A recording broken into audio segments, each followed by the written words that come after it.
Hello and welcome to John R. Wooden Gymnasium here on the campus of Martinsville High School for a boys and girls doubleheader, where the Artesians play host to the Grizzly Cubs of Franklin Community in a conference matchup. Good evening, everyone. I am your host, Parker Bentley, joined by my broadcast partner, Sean Abner. And Sean, the Artesians lost last night, but they're hoping to get the win tonight. That's exactly right, Parker. The Artesians lost to the Lady Mustangs 50-34, but they helped to turn it around and get the win on senior night. On the other side, the Grizzly Cubs are coming in on an impressive win, 73-36 against Seymour. They hope to get that win streak alive tonight. Well, Sean, tonight, we'll have the pep band, cheerleaders, the dance team performing at halftime. We're in for two pretty amazing games. We hope to get a good live stream going here. And now we're going to come back after these messages.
welcome to John R. Wooden Gymnasium on the campus of Martinsville High School for a boys and girls doubleheader, where the Artesians play host to the Grizzly Cubs of Franklin Community in a conference matchup.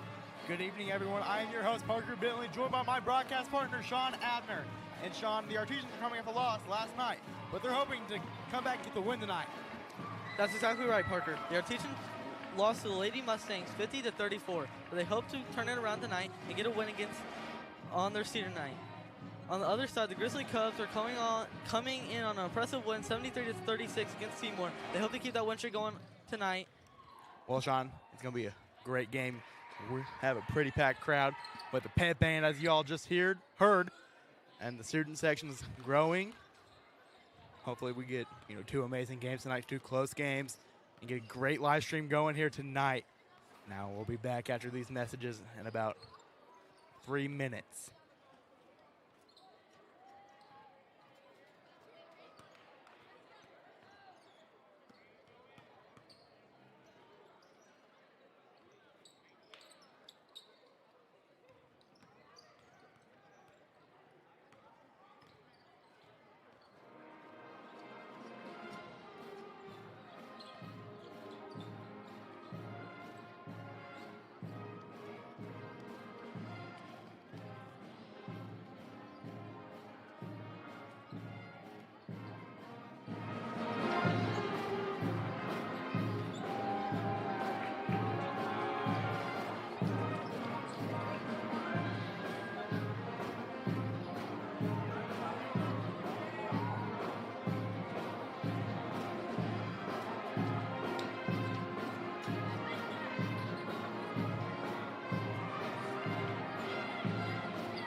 And welcome back as we're getting ready now for the start of the game. We have number 33, Addie King versus Addie Curlis for the tip-off to start the game.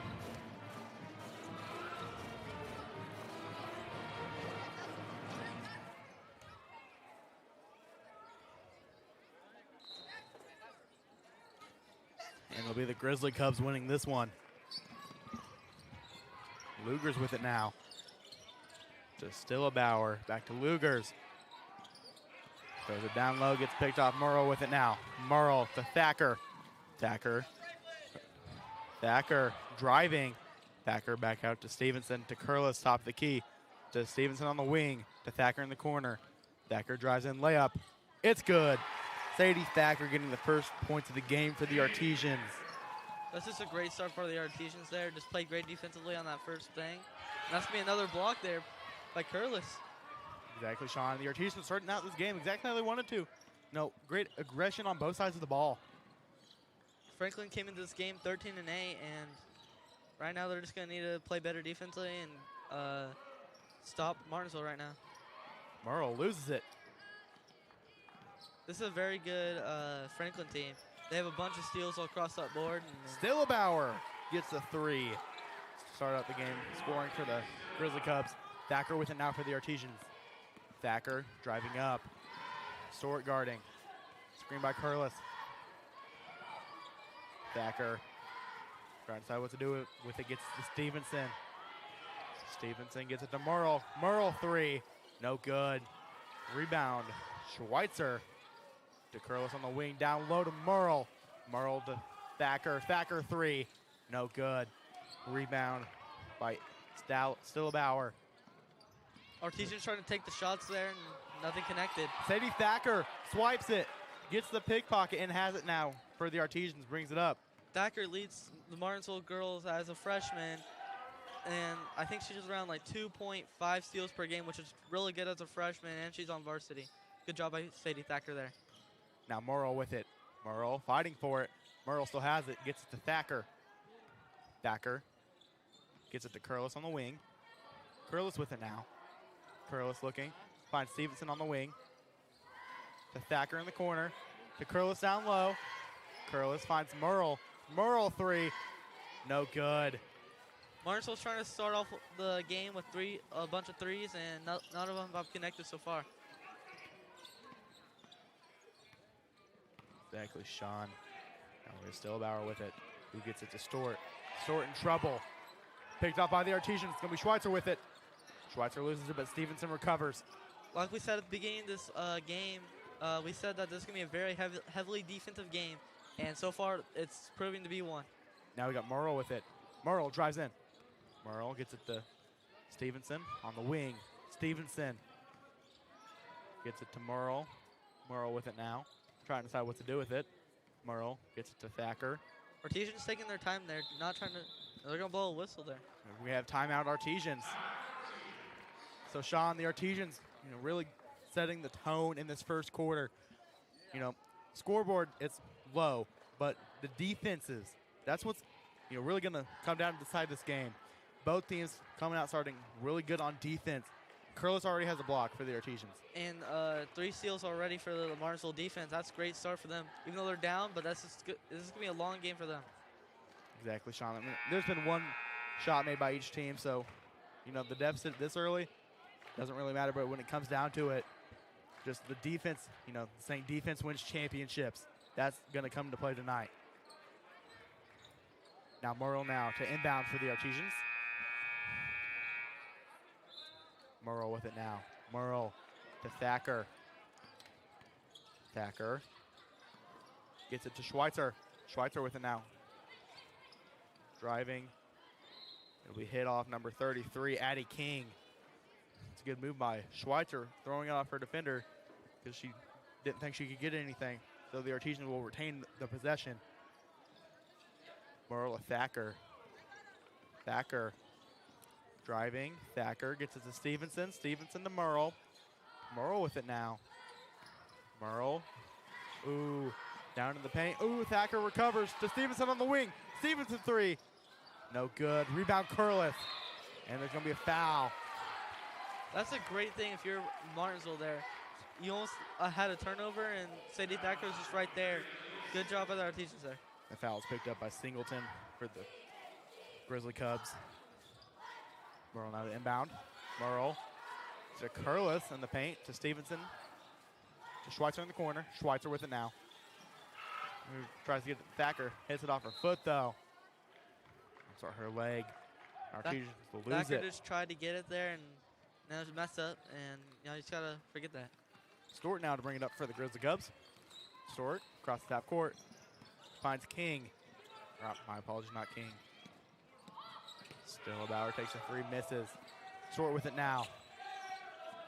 Good job by Singleton there, keeping the ball alive. King with it now. King. This gonna be Singleton there.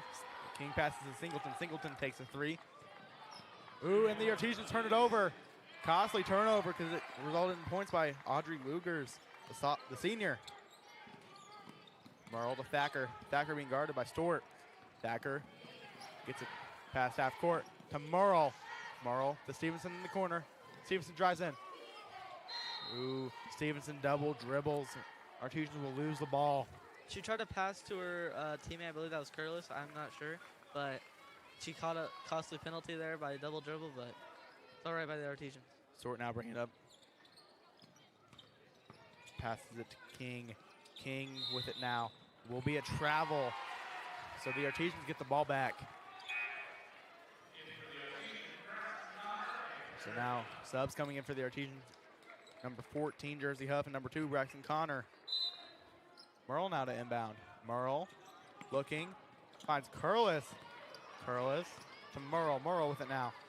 Merle. Good job by Curlis there, keeping that ball given to Ruby Merle, trusting her guys, or excuse me, trusting her teammates. Connor now driving in. Connor tries to find Curlis. Curlis loses it. And it'll be an over and back by the Artesians. The Grizzly Cubs will get the ball. There's just miscommunications on that, and Lugers, there's no shame in that. Lugers to inbound. Inbounds it to Stewart. Stewart guarded by Connor. Gets it to Stillabauer. Back to Stewart. Stewart drives in. Passes it out to Lugers. Lugers drives in now to the corner where it was not caught by number 23, Singleton. Now we got Merle now to inbound. Merle searching. Merle gets it to Connor. Connor gets double teamed. Wow. Connor turnover. Stewart with it now. Stewart driving in. That's going to be a foul on Artesians. I believe it'll be a foul on Braxton Connor. Braxton Connor picking up her first. Bringing up Braxton there. She lost that ball, and I guess I don't know what really happened there, but you just got to forget what that happened, and that's a costly turnover. You got Stillbauer now with it. Stewart with it now, top of the key. Stewart drives in, gets it to King. King drives in on Curlis. Ooh, Artesian ball. Seems it went off King. If you're King there, you just wanna forget it. She leads her team in points per game and one of the best players on this team, but she just needs to forget that and just play good basketball. Curlis back to Merle. Merle back to Curlis. Curlis with it now. Curlis gets it to Connor. Connor back to Merle. Merle with it now. Merle finds Connor. Connor drives in. Connor back to Merle on the wing. Merle down low to Thacker. Thacker, no good. Rebound by King. Stewart bringing it up now. Stewart drives in. Down on the block. Jersey Huff picks it. Merle now with the ball. This is a great play by Jersey Huff there. Just creating a double team there and just snatching it. Blocked by Stewart. Thacker tried to shoot. It'll be a block by Stewart. My apologies. Looks like it was a foul. So Thacker now taking some free throws.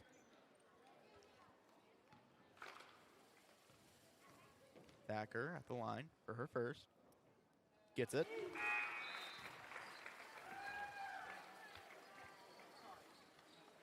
Thacker hits the first, free throws. Sean, it's a mental game, right? It's a shot you know you can hit, but it's just a matter of, if you're a little nervous going into the game or. Ooh, and Thacker misses the You're second. right about those free throws. Like, it just, if you get in your head and then you just don't hit them, and then they're just like easy points taken away from you. King with the three, no good. Huff to rebound, my apologies. Thacker with it now. Thacker picked up by Singleton. Back to Connor. Connor with it now. Right guarding to Thacker on the wing. Thacker with it now. Drives in. Ooh, Thacker gets fouled again. Let's see if she can go 2 for 2 at the line. I believe the foul will be on number 33, Addie King. Oh, excuse me, it was not a shooting foul. It was just a regular foul. My apologies, the foul was on Singleton. And Haley Stevenson checks in for Thacker. Now we'll see Merle inbound for the Artesians. Merle trying to find somebody. Merle finds Huff. Huff with it now. Finds Merle. Merle driving in. Merle, little mid-range jumper shot, no good, up off the back iron. Rebound by Bright. Passes it up. And that layup will be by number 25, Amelia Richer. Now Merle now to bring it up for the Artesians. Merle finds Connor. Connor deciding what to do with it. Gets it back to Merle. Merle driving in. Merle, layup, gets fouled.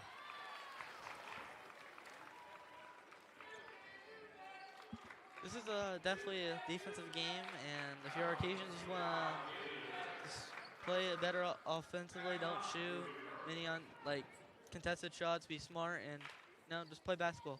It's a fun game. No, those free throws, Sean, as Merle takes her first and gets it. Her first points in the night. Her first point. As we talked about, it's a mental game. As Aubrey Lugers is going to be subbed in.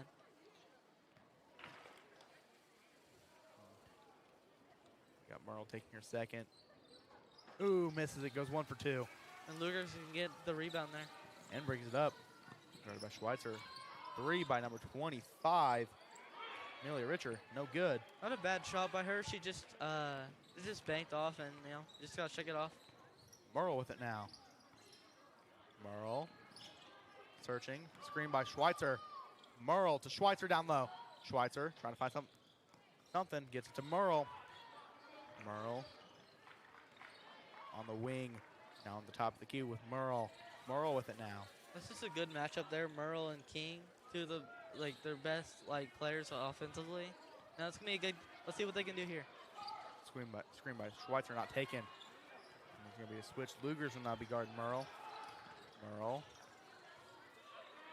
deciding what to do with it. Almost loses it, but it'll be over and back. So Parai so far, Addie King, one of the best, their leading scorers, averaging about 12 points. Right now has 0. So let's see. Hoping she can turn it around and have a good basketball game. All right, now we got Lugers into inbound for not the Hawks, the Grizzly Cubs. As there's going to be 5 seconds left. Number 12, Frederick drives in, gets the layup. It's good. And the Artesians do not get a chance to get a last-minute shot off. That will do it for the first quarter. Artesians 4, Franklin 10. You're watching Martinsville versus Franklin on the MHS Rewind YouTube channel and IHS AA TV. We'll be back after these messages. At Indiana Farm Bureau Insurance, we're not just good at insurance. We're good at Emma and Jake's just baby-proof their 2-bedroom bungalow to prepare for baby number 1 insurance. We're good at Madeline and Chance's just gave in and became minivan people to make room for baby number 2 insurance. And we're good at Gabby and Nate's just moved to a house with a bigger backyard to welcome fur baby number 3 insurance. Start with Indiana Farm Bureau Insurance and stop knocking on wood. At Home Bank, we value our communities. Homegrown. Home style. Home team. Home for the holidays. your new home. Because at the end of the day, this is your bank. And when a bank really understands your needs, you feel at home.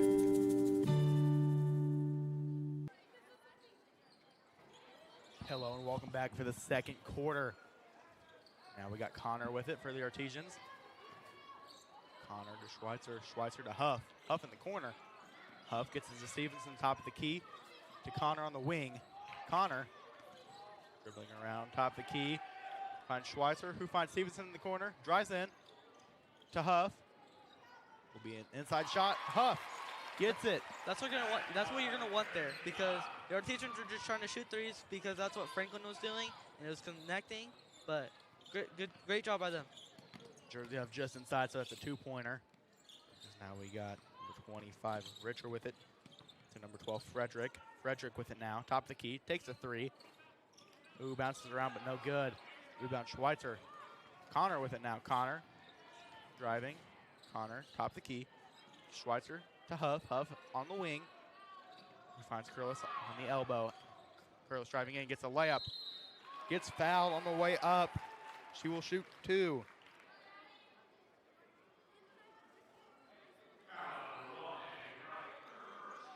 And the foul will be on number 1, Addie Bright. Now Curlis now to shoot two at the free throw line. Curlis hits the first. You know, she's having a pretty good season from the line so far, 61%, 43% from three. And that's where we see her take most of her shots from, and she makes about, half of them, so that's pretty good. We got Frederick with it now, top the key. Gets it to Lugers. Lugers to Bright. To Stillbauer, who drives in. Back to Frederick. To Bright in the corner. It's good. I believe it'll be a two-pointer. Yes, it's a two-pointer. Bright's first points of the game. Connor inbounded to Stevenson. Stevenson back to Connor. Connor has Frederick on her. Connor on the wing now. Connor gets it to Curlis down low. Curlis layup. It's good. Curlis with it now.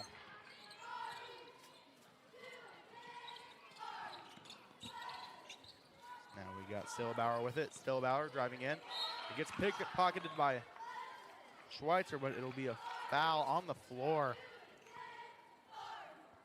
You can see Coach Dave Knuckles there, and he was happy, but he realized I was like a foul. He's like just trying to keep his team in the game. As Stillbauer inbounds it. Frederick. Frederick back to. Now we got Bright with it. Top of the key to Frederick. Frederick three. No good. Curlis gets the rebound. There's definitely an interesting game by Franklin there. They keep using Frederick at the three-point shot, top of the key, but it's not working. And good job by Frederick there. Tipped the pass, driving in, tries to get over. And she's going to get fouled. So right as soon as we're talking about Frederick, she's going to start doing something. We'll see if she can go for 2 for 2 at the free throw line. Foul go on Braxton Connor. Now we got Frederick at the line. Takes the first one, hits it.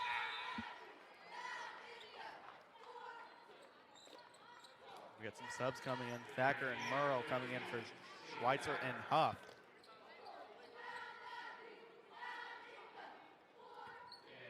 Frederick now taking her second free throw. Gets it. 2 for 2. Murrow inbounds it to Thacker. Thacker takes it. Top of the key. Gets it to Murrow on the wing. Murrow driving in. Murrow. Travel. Oh, travel. Luger's inbound. Luger's will inbound. Gets it to Frederick. Frederick with it now. Crosses half court. Connor to guard. Gets to Bright. To Lugers. Lugers drives in. Takes it over Murrell. Misses it. Rebound King. King and tries to shoot over Curlis. Curlis picks up a foul. Now we got King at the free throw line. See if she can make her first points of the night.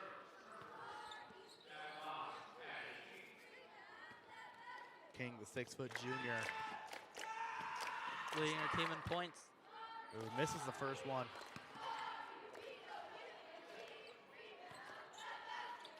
See if she can hit the second, Sean. Gets ready. Takes it. Misses it. Curless rebounds. Merle with it now. Merle finds Thacker. Thacker brings it up across his half court. Thacker looking. Thacker finds Curless on the wing. Curless with it now. Curless. Curless drives down low, takes it. Ooh. Number 13 takes a layup. No good. Rebound King. King will get fouled. I believe that's going to be on Merle there. She was right behind King there and just accidentally smacked her hand. Foul will go on Curless. Oh. King now back at the free throw line after just being here. Let's see if she can make. Let's see if she can forget what she did last time. Turn it around. And she Makes did. the first. That's gonna be her first point of the game. Turning it around after missing both on the last time around. Just take, with free throws, you can take your time. Focus on the goal. Picture yourself making it in your head before you take it. You just want to forget everything that's happened behind you, all the mistakes that you made. Just forget about it and do your best. And she's gonna make both. Goes 2 for 2, so does the complete opposite of what she does the time before. She forgot her mistakes. Thacker with it now. Thacker. Thacker on the wing. It's still a close defensive game. Artesian started off hot, and now see what they can do here. Connor with it now.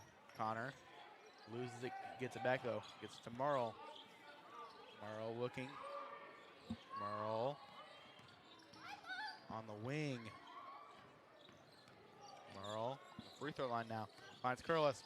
Back to Merle. Merle on the wing. Merle drives in. Merle to Connor. Connor drives in. Connor looking for something.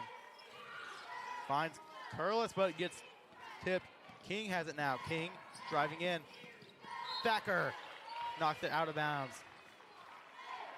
That's just good defense by the Artesians there, but that's going to be a foul. Oh, it will be a foul. And King.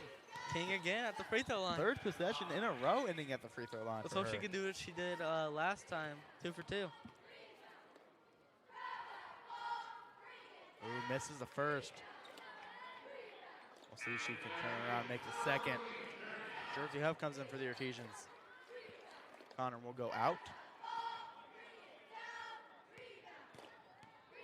King to take the second. And you can hear the Misses Artesian it. crowd. We hear that student section. Thacker with it now. Ooh, Thacker falls. Gets it to Merle, who finds Curless down low. Curless takes a layup, gets it. This is a good job by Sadie there, keeping that possession. She lost that ball, and then she just passed the ball off. Good job by Curless there, being ready. Curless, that's her 6th point in the quarter. I believe Wright takes a 3, misses it. Thacker bringing the ball up for the Artesians. Thacker with it now. Thacker driving in. Thacker looking for something. Thacker finds Merle. Merle, top of the key, finds Thacker. Thacker layup. No good, but gets fouled on the way up. She will shoot 2 at the free throw line. As 3:26 left in this half. A lot to be excited for the rest of the game.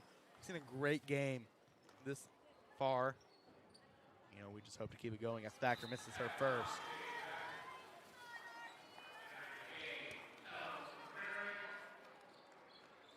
And McCrary comes in now for the Grizzly Cubs. Thacker to take the second. Thacker takes it, misses it. Curless fights for the rebound, but loses it. Stillbauer has it now. Stillbauer drives in and gets a layup. No good. Rebound. Fought for number 4. McCrary taking the 3, misses it. Merle brings it up now for the Artesians. Merle drives in. Merle, layup, gets fouled and 1. Ruby Merle. Good job by Merle there. Just got the bucket there, and then she's going to get an and 1. Exactly, Sean, fighting through the foul, making the bucket, and getting a chance for a 3-point play here. Exactly what, head coach Dave Knuckles wants from his senior leaders as they're down. She's going to make that one. You know, Merle capitalizes on it. That's going to be a 3-point play there. Exactly, Sean. This game's going to be really close. Right now it's 15-18. Now we got Stillbauer taking it. Bounces around. Ooh, and it falls. Now Thacker with it. 5 points on the night for Stillbauer. Thacker gets it to Merle. Merle on the wing. Merle loses it, gets it back. Ooh, Lugers gets the steal and the basket. Good job by Lugers there, just getting a steal there and putting it to make it a point. Thacker with it now. Thacker looking. He's double teamed. Ooh, Curlis gets it. Pass is tipped. No, Thacker with it now. Back to Merle. Merle, who's on the wing, gets it to Curlis, who's inside. Curlis drives in, gets hit, loses it. King lost it there, I believe. She tried to pick it up, and then she touched it and went out of bounds. Just got to forget about that. That's now, I believe, the Artesians to inbound. Yes, it'll be Merle. Merle looking. Merle finds Curlis. Curlis to keep the ball. Merle layup. Ruby Merle, 4 points in the quarter. Good job by Merle there, just not making sure like play is going to stay alive and not just giving it a costly turnover there. And King retaliates with a layup of her own. Now Stevenson bringing it up for the Artesians. Finds Thacker. Thacker drives in. Thacker. No. Will get fouled on the way up. So now the Artesians back at the free throw line. You see Sadie Thacker there just staring at the ceiling, making sure she forgets her mistakes, and then see if she take her time. The first free throw attempt, she didn't take her time. She just immediately shot it and didn't go in. Take your time, catch your breath, Sean, exactly. She makes it first. Makes it first. And the foul was on Stillbauer for the Grizzly Cubs. Schweitzer comes in for the Artesians for Curlis. Thacker, second, hits it. Now we got Stewart bringing it up. Stewart finds McCrary in the corner. The King down low. King, no good. Fight for a rebound between King and Merle. Be a jump ball. Jump ball. It'll be a jump ball. Good job by King there. She saw that Ruby was about to take off in court and pass the teammate, but she just like kept the ball alive. And it's not gonna be a jump ball. King underneath. King misses it, but the Grizzly Cubs get it back. McCurry with it now. To Stewart in the corner. Stewart gets it down low. Number 22, Stillbauer. So she's just gonna lose it there. Which, obviously they're in the lead, and 5 point with 1:25 left in this game. But you know, this could be a close game at the end of the day. So now we got Merle with it now. Merle finds Huff in the corner. Huff finds Schweitzer. Back to Merle. Merle on the volleyball line now. Finds Thacker on the wing. Thacker finds Stevenson in the corner. Stevenson, volleyball line now. Drives in, collects it, finds Thacker on the logo. Who finds Merle on the volleyball line. Who finds Stevenson. Back to Thacker. Thacker to Merle. Merle, ooh, backing him down. Takes the layup, misses it. Rebound, Schweitzer to Stevenson. Stevenson finds Huff. Huff to Thacker. Back to Merle. Merle drives in. Merle back to the corner. She's got to pass it there. And she does. Schweitzer with it now. Tries to find Huff, but loses it. McCrary with it now. Bring it up. Who finds Stillbauer. Down to King. King gets it.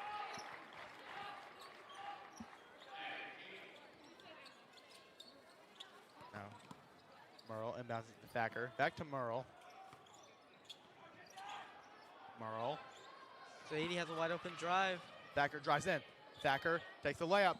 Bang! Thacker gets it to end the half. Well, that will do it for the first half. Very defensive half, but that does it for the first half. The Artesians 21, Franklin 26. You're watching Martinsville versus Franklin on the MHS Rewind YouTube channel and IHSAA TV. We will be back after these messages. Indiana Farm Bureau Insurance, we're not just good at insurance. We're good at Matt's one-car, two-bedroom apartment with a home office/home gym insurance. We're good at Nick's SUV and farmhouse with a remodeled kitchen/art gallery insurance. And we're good at the Wilbur suburban home with the two-car garage/rehearsal space insurance. Have you seen my hockey socks? Have you checked your sock drawer? Start with Indiana Farm Bureau Insurance and stop knocking on wood. Hi, I'm Trip Lukemeyer, Director of the IHSAA Foundation. Each year, over 160,000 student-athletes compete in high school athletics within our state, learning the value of hard work, persistence, and integrity. The IHSAA Foundation works to empower and support this next generation of leaders through scholarships, leadership development, and sharing the benefits of education-based athletics. To learn more about our mission and how you can help high school athletics make a difference, visit ihsaafoundation.org. The benefits of choosing a career in the union construction industry are truly limitless. Some of the things that I've worked on that I'm extremely proud of are some of the pipe racks that we just built for Eli Lilly. Yeah, there's a lot of different avenues to grow and to advance in your career. If you're a senior and college isn't for you, in the trades there's so many opportunities. You get to work with your hands, you get trained for free, and the options are unlimited. You can do so many different things with this career. Some see a student athlete working hard in the weight room. We see a future leader learning there are no shortcuts to success. Some see a start to a swim meet. We see the starting blocks for life. Proud to keep education in front of athletics since 1903. Hello, I'm Brian Avery, Director of Champions Together for the Indiana High School Athletics Association. Champions Together is a program that partners the IHSAA and Special Olympics Indiana. It is designed to provide opportunities for students with and without intellectual disabilities to participate together on fields of play and in other activities throughout the year. Unified sports, an important part of Champions Together, allows students who might not otherwise have the opportunity a chance to represent their school in interscholastic sport and compete for an IHSAA state championship. Unified sports currently exist in roughly 1/3 of IHSAA member schools, and that number is growing. For over 10 years, Champions Together and Unified Sports have helped promote relationships between students with and without intellectual disabilities, increase graduation rates and school attendance, and improve the culture within our schools. To learn more about what is happening in the inclusion revolution, visit ihsaa.org.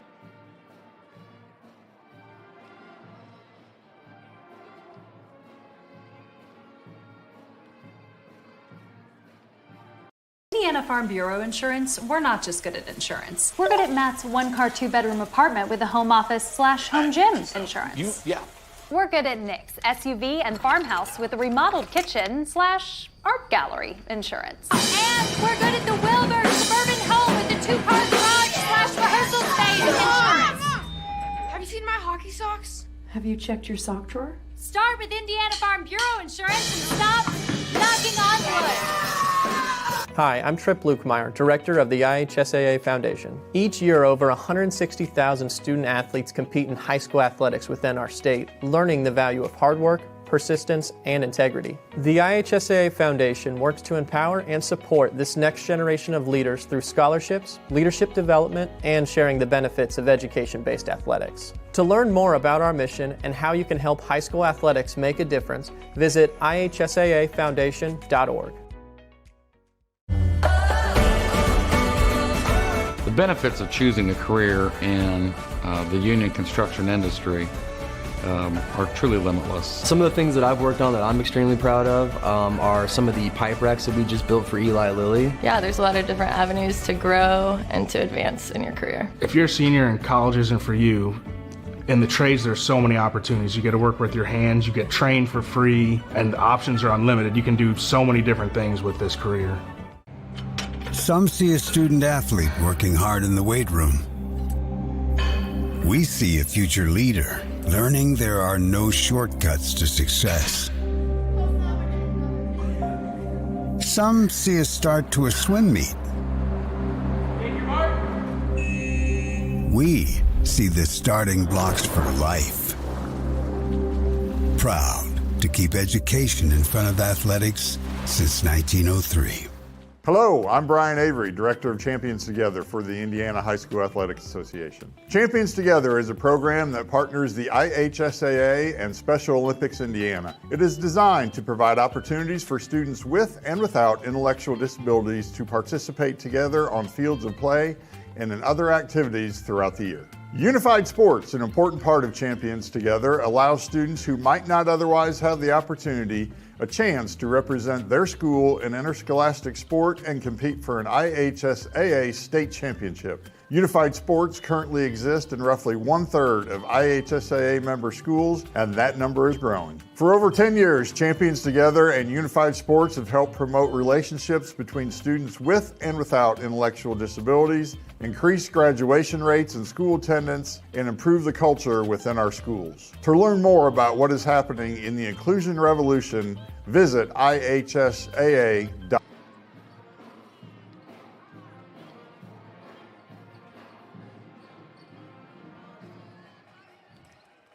Hello and welcome back to John R. Wooden Gymnasium. Here we are at halftime. This first half, we've seen a very defensive game so far by both sides. For the Artesians, Curlis has 6. She got those all in the second quarter. But our very own Quinn Sparrowblack had a chance to talk to head coach Dave Knuckles. So I'm gonna throw it down to Quinn, hear what head coach Dave Knuckles had to say. Quinn?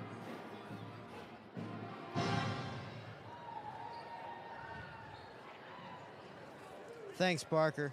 Coming out of the first half, Coach Knuckles basically praised the girls' defensive ability and told me that he wants to continue that into the second half, but definitely needs to work on their offense a little bit more, limit turnovers, and continue to play with intensity so they can close this little lead and get the girls back into this game. Back to you guys. Thanks for that insight, Quinn. As we have about 2 minutes left here in the half, 21-26, Franklin leads. This first half, great game overall. We've had a great game. Much defense, which is what I personally love to see in a basketball game. All right, I will be back with you guys here in about 2 minutes.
And welcome back as we're preparing for the third quarter. This is going to be such a good game here. It's 26-21, Franklin's up, but this has been our teachers on a hot start in the quarter, so let's see if they can keep that strive. Now Merle to inbound. Inbound to Thacker. Thacker with it now. Stewart guarding. Thacker crosses half court. Screen by Curlis. Thacker passes to Curlis. Curlis layup. It's good. Well, I was talking about like the hot start. That's exactly what you want there. Luger's with it now. We'll go out of bounds. It'll be Artesian's ball. Artesians are on fire. Only down by 3 now. Now we have Merle to inbound. Merle finds Thacker. Thacker brings it up. Thacker inside now. Thacker looking. Finds Curlis in the corner. Curlis drives down. Curlis layup. No good. Rebound King. 3-point shot there. Boom, and it's baby. Good. Singleton getting it from the corner. Merle now to inbound. Merle looking. Finds Curlis, who loses it. It's not going to be Singleton getting it to the corner to number 13. Lugers, who takes a layup and misses. Merle to bring it up for the Artesians. Merle on the wing. Merle looking. Lugers guarding. Merle. Lugers gets it. Just great job by Lugers there. Ruby didn't think she was going to go for a steal there, and there's going to be a foul there. Actually, I think it's being called a charging foul on Franklin there, which you think give Artesian's ball. King, just didn't quite see the defender there and just ran right through her. As now we have Merle now to inbound. Merle finds Curlis. Curlis finds Merle. Back to Curlis. Curlis brings it up for the Artesians. Curlis with it now. Top of the key. Picks it up, gets to Thacker. Thacker looking to Curlis on the wing. Curlis finds Merle. Top of the key. Merle drives in. Takes a layup and gets it. Ruby Merle. Ooh, 3, no good.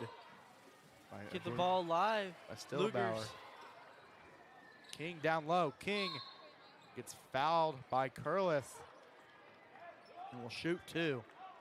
King at the line again, which all of her points that came through free throws. And we saw her take quite a few free throws to end that First half. 6 points on the night for her. Obviously not the best, but she averages 12, so halfway through the game, adds up. She makes her first. Makes her first.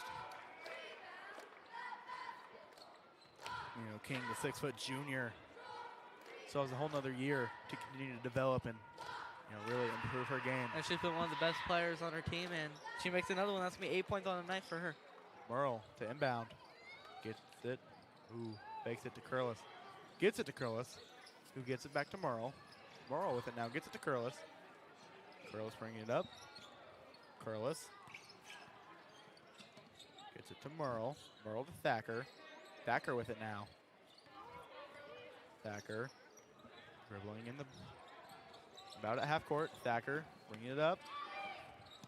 Thacker finds Stevenson. Gets knocked off. Gets it to Curlis. Curlis layup. No good. Gets her own rebound. Gets the foul. You can see Curlis's frustration there. She seems so accepted. Oh my God. Okay. Excuse me. She seems super upset by that, and she needs to forget that. Sean, that's where that term "be a goldfish" comes into play. Just really forget your mistakes. Take your time, take a breath as she misses her first. That frustration there. Take your time, take your breath, forget your mistakes. She wants to forget that there are 2 missed easy layups there. I mean, they weren't easy, but you got to make those. Curlis now for her second, takes it and makes it.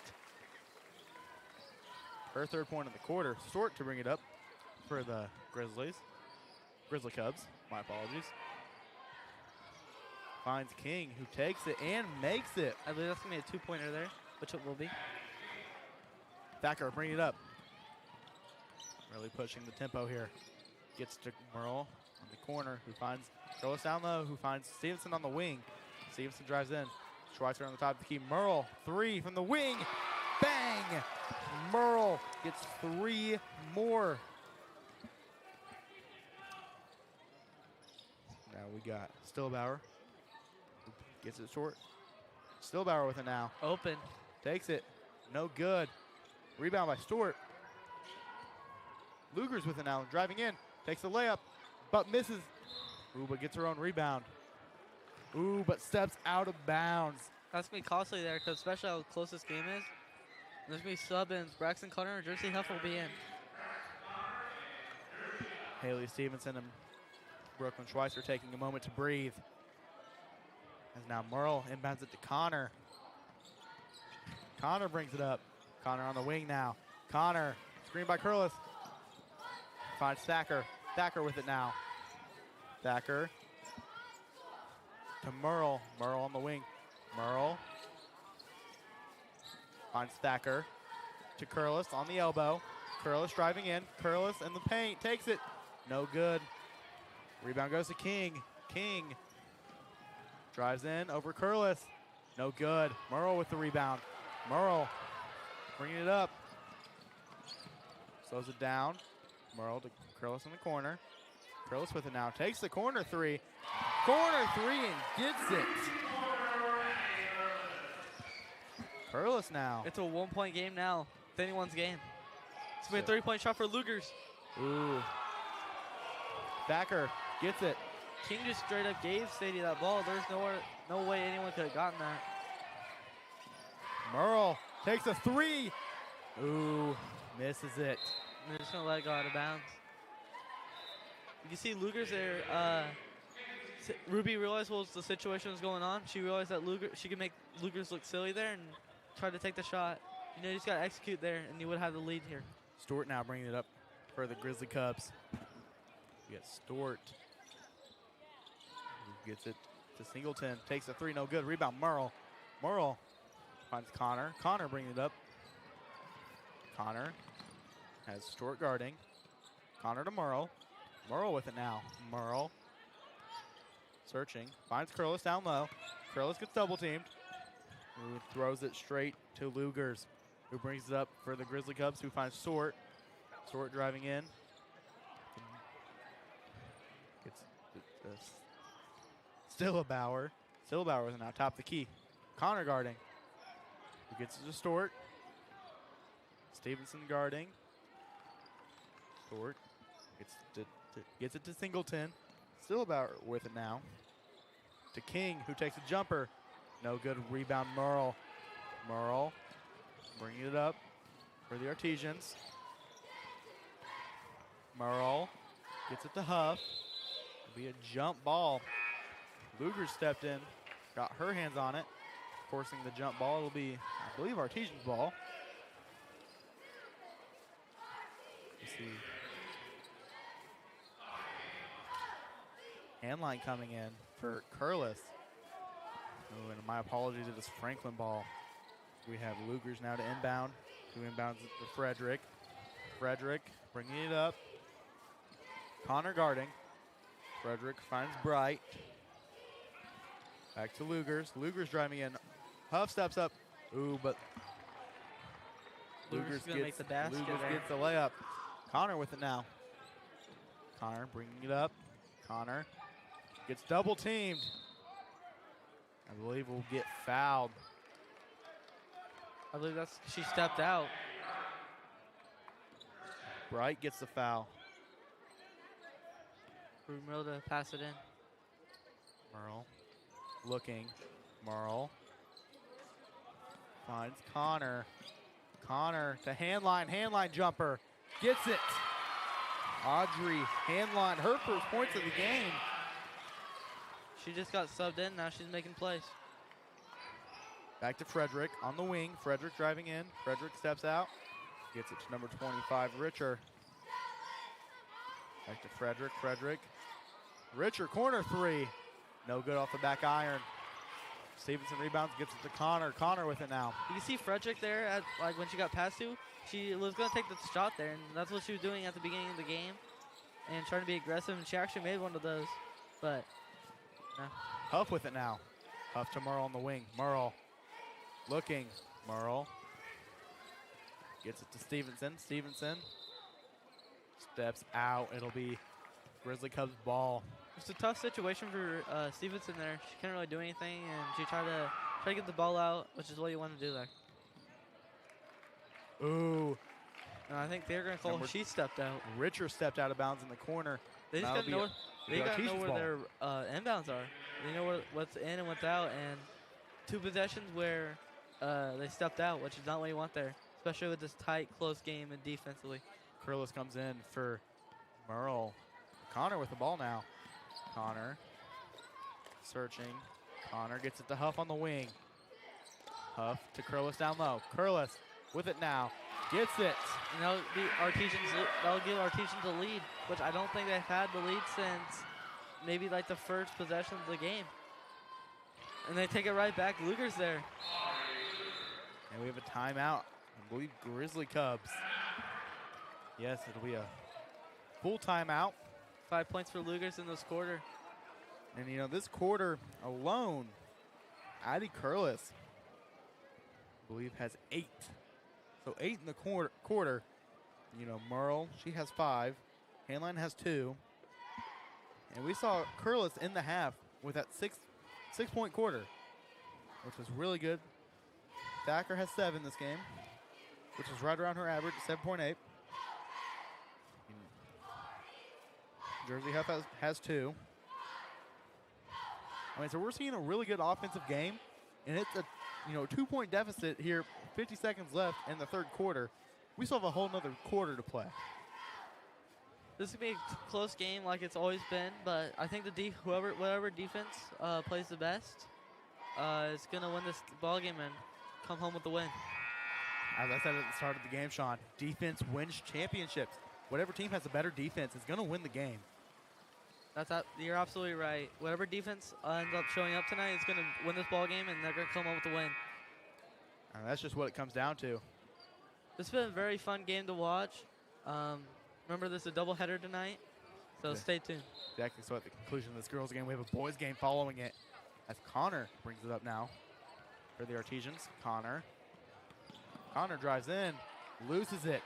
Defense. That's what you're gonna want there. Lugers to Bright in the corner. Finds Frederick. Frederick now top of the key. Connor guarding to Richer. This high-paced passing offense is what's going to cost Martinsville here. Singleton with it now. My apologies. We got Frederick with it now. Frederick taking her time. Connor guarding Frederick. Gets it number 13, Lugers. Lugers gets it to Bright. Bright drives in. It'll be a foul on Curlis.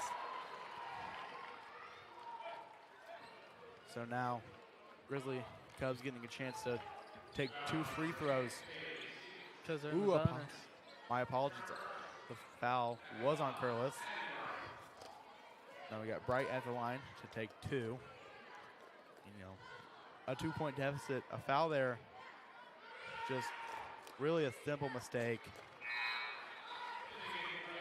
How many fouls has Curlis on the night? I believe that is her 3rd. She's just got to forget how many fouls she's gotten and just keep her head in the game. It's still a close game. It's still winnable for the Artesians. You know, but fouls and turnovers is not what's going to win you football or basketball games. Exactly, a 4-point deficit. You know, we're about to be, in the fourth quarter. And that will do it for the third quarter. 36-40, Franklin is up. You're watching Martinsville versus Franklin on the MHS Rewind YouTube channel and IHSAA TV. We will be back after these messages. At Home Bank, we value our communities. Homegrown.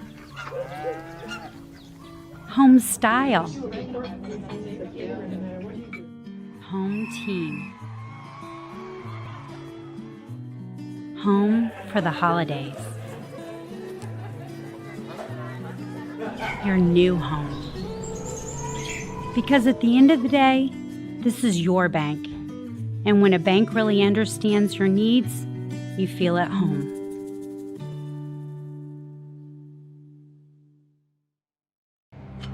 Some see a student athlete working hard in the weight room. We see a future leader learning there are no shortcuts to success. Some see a start to a swim meet. We see the starting blocks for life. Proud to keep education in front of athletics since 1903. Hello and welcome back for the fourth quarter. You know, we've seen a great game so far. It was a great third quarter. As now Connor has it for the Artesians. It was extremely entertaining, definitely offense and defensively. Like, both teams scored what? Franklin had like 26 to start the game. They scored 14. And then Artesians had like 24, I think. And they scored 12, so. Thacker with an out driving. Thacker and travels. So Thacker turns the ball over. You're not going to want that there, especially when you're trying to win a ball game. Exactly, Sean. Now we have the Lugers to inbound. Inbounds it to Frederick.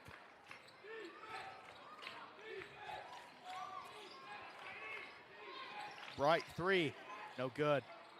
Rebound's fought for, and it's won by Singleton. Gets it to, I believe, Lugers, yes. Now we got Frederick with it. Frederick and the wing, screen by Bright.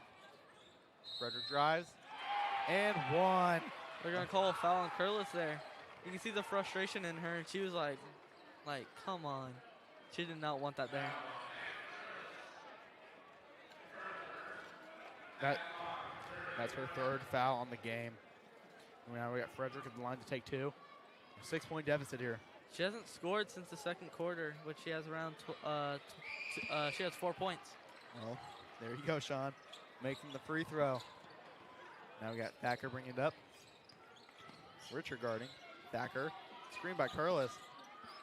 Curlis down low. Curlis takes a layup. No good. Rebound. Goes to Singleton. Dear Curlis, you want to forget that. Like, you know, that foul that was called on you, and now Artesians getting the ball. We have an elbow. So it'll be Artesians ball. Merle to inbound. You know, you want to win basketball games, but you can't hurt other people. You know, you just got to play clean, but good defense. Thacker with it now. You got Richard guarding. It's to Curlis. Curlis gets to Connor on the wing. Connor driving in, takes it back out on the corner now. To Thacker on the wing. Thacker gets it to Connor. Curlis down low with it now. Back to Connor, top of the key. Connor searching. Connor's in the paint. Gets the Huff on the wing. Huff, three. No good. You want to be aggressive, but you don't want to take unnecessary shots, which is going to end up costing you, because that's going to be 2 points there. But also, Frederick gets the drive and the layup. You take too many, if you take too many shots and you don't connect with them, one, the other team could utilize that and use that as an advantage, pressuring you to end up taking the actual shots, and then also they can waste time. They can just keep passing and passing because there's no shot clock. And we see a turnover there by Curlis. We got Lugers down the corner. Bright. Bright gets it to Singleton, who takes it and misses from the free throw line. Artesians just got to be more smart and aggressive, but also take your time and also score, because they haven't scored a single point since the start of the fourth quarter, and that's going to be a deflection there. Thacker gets it to Curlis, who misses the layup. Back to Thacker. And one! Sadie Thacker. Haley Stevenson's about to be subbed in. I saw your one there. Sadie Thacker was ready and ended up taking the shot, and also made it and got fouled. So exactly, Sean, making that layup through the foul, impressive, especially for a freshman on varsity. Making that shot is really impressive. Also, you got to take your time here. Forget everything that's happened in the game. This is now. It's the present day. You got to, or present time, and she's gonna make it there. Thacker capitalizes on the three-point play. Right corner three. No good. Merle with it now. Thacker bringing it up. Thacker gets it to Merle down low. And Just overshoots her a little bit, and that's going to be a turnover. Brooklyn Schweitzer now checking in for the Artesians. Frederick bringing it up for the Grizzly Cubs. Frederick gets it to Bright. Bright to Stillbauer, who gets it to Frederick. Frederick drives in to the corner. Corner three. Bang! It'll be by number 22, Stillbauer. Morrow now bringing it up for the Artesians. Consistent scorer, Stillbauer. She scored 3 in the first quarter, 2 in the second, and then 3 in the fourth. Morrow to Stevenson. Morrow with it now. Morrow looking. Morrow loses it. Just good defense there by Lugers and Stillbauer. King with it now down low. King over Schweitzer. Takes it and misses. Schweitzer with the rebound. We got Thacker with it now. Give it to your key playmakers there. That's how you're going to win ball games. To Stevenson in the corner. Stevenson finds Merle. Timeout, Martinsville. You want the possession, but also you don't want to lose it, and also like end up shooting a stupid shot, or even worse, getting a steal and then an and one there. So You Sean, want to be smart. If you're in this situation, you're down 9. If you're head coach Dave Knuckles, what are you telling your girls, to make sure that this game is still winnable? You want to be more aggressive. You need to take not contested shots, take your time, score, but also score quickly. You want to, and also prevent turnovers. Don't foul a lot, and also don't give them like stupid shots available. Exactly, Sean. Just really playing good defense. That's what I would really stress on. Like, try your hardest not to foul. Playing tough defense, it's gonna happen, right? You're gonna mess up and get a foul. That happens every basketball game. But you just gotta forget about it and also just have fun. It's basketball. Just have fun and just. Also remember, there's no shot clock in high school basketball, so you're really taking your time there. You have as much time as you need. You don't have enough time to score to take your time and waste minutes, but Yes. also take your time. Don't do some stupid turnovers, but also just have fun. Thacker with it now. Coming out of the timeout. Thacker with it now. Thacker finds Merle. Merle to Huff. Huff to Thacker. Thacker driving in. Loses it. Grabbed by Merle. I thought it'd be tripping there, but I'm going to see what the call is. Apparently, there might be a foul there. And it will be Artesian's ball. I believe that was Lugers who tripped her, but I don't know. Now we see Curlis coming back in. It will be a foul on Lugers.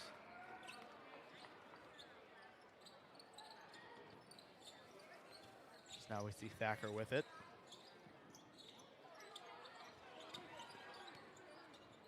Curlis looking. Gets it to Merle. Down low to Schweitzer. Schweitzer takes it. Gets fouled. That's what you're going to want there. You're going to have possession there. You're not going to have possession, but you're going to have 2 free throw attempts, which you should be able to make. Just don't get in your head and just have fun. Really take your time. Catch your breath. The time isn't running. It's just a timeout, but basically you're shooting shots. And Schweitzer hits the first. 40-48 with 30 left. When you're shooting free throws, you want to get in your little routine, no matter what it is, as she barely misses the second. Frederick to bring it up. You just got to forget that. She's going to shoot the 3. 3 from the wing, no good. Rebound, King. King with it now. Back out to Lugers. Who finds Frederick.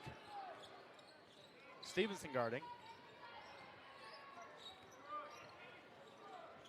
Passes it to the corner. Stillbauer. Gets it back to Frederick. James Franklin's just trying to waste time here. Bright. Back to Frederick. Frederick drives in. Frederick layup. No good. Carrillos gets a rebound, gets to Stevenson. Back to Thacker. Thacker passes to Merle. Merle finds Schweitzer down low. To Merle in the corner. Corner 3. No good. And it'll be rebounded by Stillabauer. And this is not what you want. You're just taking those shots and not connecting. Take your time. Right, make sure you deep get three. it. No good. Rebound, Merle. If you're Merle. Franklin, you just want to take your time. You don't really necessarily need a score. Stevenson misses the three. Fight for the rebound. It'll be a jump ball. It'll go in the way of Franklin. If you're Franklin, you just want to take your time. You necessarily can just take all the 2 minutes off the clock, but also Martinsville's going to be aggressive. They want that ball. They want to keep scoring as much as possible, as fast as possible. So just take your time, make correct passes, and nothing dumb. King down low. Gets it to Bright, who gets it to Lugers, who gets it to Stillabauer, who gets it to Frederick. Frederick down in the corner. Everyone's to getting Bright. passes too. To Lugers, back to Frederick. Frederick now. Setback three. No good off the front rim. Thacker and Bright fighting for the rebound. I think they're going to And call it'll out be a Teaching ball. It'll be timeout by Franklin. That was a great timeout call by the Franklin head coach. Because now there's 1:44 left, and you have ball, and now you can technically now just waste as much time as possible. And he realized, Sadie Thacker was coming to dive on that ball, force the jump ball, it'll be Artesian's ball. So that was a great decision there. Take the timeout, give your team a moment to catch their breath on the bench. A minute 44 left. Like we talked about, Sadie Thacker leads the team in steals, and she's had a really good game so far. I wonder how many points she has. Well, Sean, I can tell you that.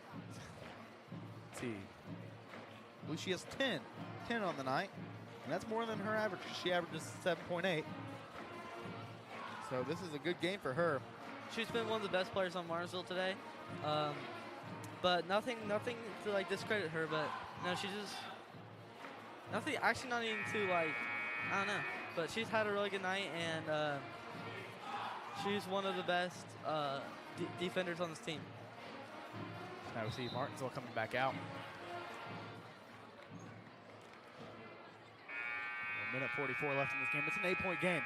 This, it's still very doable for the Artesians to come out with a win. It's not, it's never impossible. We've seen comebacks before. Speaking of Thacker, she's one of the best defenders on this team, but she's only a freshman. She's got so many years left. Now we got Stillabauer with it. Thacker guarding. They're going to put Thacker on their best person there. She's going to try to get that steal. They're going to rely on her tonight. Lugers gets it to Frederick. Frederick driving in. Falls. And I believe it'll be Artesian's ball. We'll see what the call is. They pointed towards Artesian's way, but we got a player down.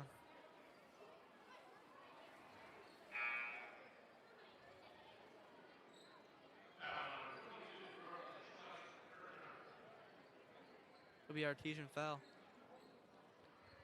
And with I believe we have a timeout here.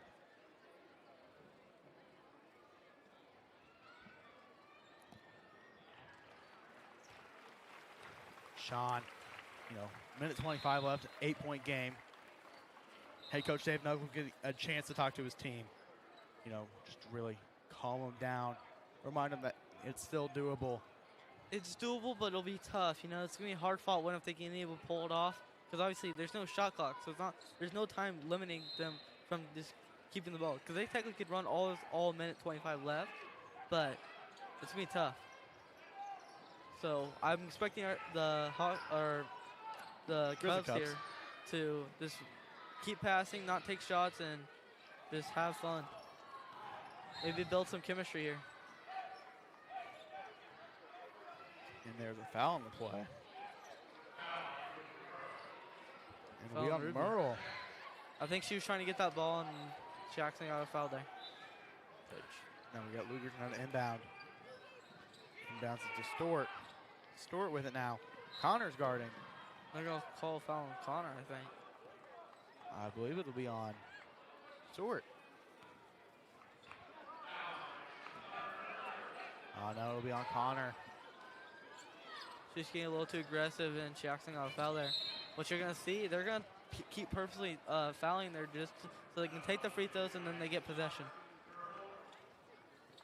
Because they want to be in the bonus so that so any foul can end up being a free throw for them, so then they can get the ball back and then score. And I believe that was another foul on Curlis. So if I'm right, that's her 4th. Any close game, there's going to be a bunch of fouls going on just so they can keep getting the ball. It's a smart strategy, but if they make them, it's not a great strategy because then they're scoring and then you might not have a chance to match it. We see Stewart come, miss that first one, and we see Schweitzer and Connor coming out. Stewart now preparing for a second. Stewart takes it and makes it. That'll be our first point of the game. And we have a timeout. I believe it'll be a Martinsville timeout. Minute 5 left now. Sean just really, we've had a great game here tonight. It's 49-40. It seems close and over, but it's really not. Not necessarily that it's over, but there's still a slight chance that Martinsville can pull it off by playing smart. And Artesians are just down 3 3-pointers. Yeah. And they have players on their team that can, shoot it all night long. Who's their best 3-point shooters? Field goal wise. I know Merle's a good 3-point shooter. Huff, she's a good 3-point shooter. Connor, Curlis. So try to get the ball to them, and hopefully they can end up pulling a close game in here. I know all these players I heard from Martinsville, they can shoot it. So give it to the key playmakers, and let's see what happens tonight. Now we have Thacker bringing it up. Don't expect drives up the middle. You're going to expect a bunch of outside passes, but let's see what happens. Stevenson with it now. Stevenson to Thacker down low. Back They're to Stevenson drive it. layup. No good. And see Artesians in the press. They did exactly what I did not think they were going to do. They're going to try to drive it up the middle, which may have gotten them 42, but maybe an and one. As now we have a foul on Curlis. How many fouls will that be for her tonight? Her 4th. Now we got Singleton at the line. She's been scoreless this 4th quarter. Gets a lead up to 10 as the clock has 42 seconds left on it. Franklin's in double bonus too. So any foul is now just a free throw. Yeah, any foul. As she makes both. Merle with it now. Merle pushing it up. Merle looking. Merle driving in. Merle finds Curlis. Curlis takes a layup, misses it. And I think that will do it there. We got Stewart. Now they can really just pass it out, and they're going to call a foul, I think. We got Thacker. Good eye there. I did not see that. Thacker picking up her 2nd. See if Hannah Stewart at the line again. After just being there a possession ago, Sean, we'll see what they have. Gets the lead up to now 12. And we have another timeout. It'll be a timeout, I believe, by Martinsville. You can see the hugs there. They know it's over. They're just trying to obviously this is senior night. They're hugging all the seniors, but it was a great run for them. It was a great year for them, but just didn't go their way tonight. And really for the seniors, Merle and Schweitzer, even though they couldn't come through with a win tonight, their legacy, will be felt. They will be missed next year. But really, it's a teaching. They got to help teach some of these younger players like Thacker, Curlis, Connor, yes, and all players we'll see coming up next year and the year after that. They're great influences for them, and it's a great year for them. Actually makes her 2nd, so that'll be 3 points. Leads now up to 13. Thacker pushing the ball up. Thacker finds Curlis, top of the key, 3. No good. Be rebounded by King. I believe she's just going to dribble out the clock here, Sean. No, I think this will do it. Oh, they're fighting for it. They're fighting for it. It'll be a jump ball going the way of the Artesians. 3.5 seconds left here in the game. You know, if you look at that sideline on their bench, all the seniors are just emotional because this is basically it for them. And, you know, really, and at the conclusion of this game, don't go far because we got the men's game. About the boys' game right after, or not right after, but there will be a little bit of time so the boys can get warm. But we'll have the boys' game. We'll see. With 0.9 seconds left, it's all but do it. And that will do it for the girls' game. You know, Sean, really great game, even though, you know, the Artesians couldn't come out with a win. Great game all around. You know, a lot of players. You know, Thacker reached double digits. I believe she had 10.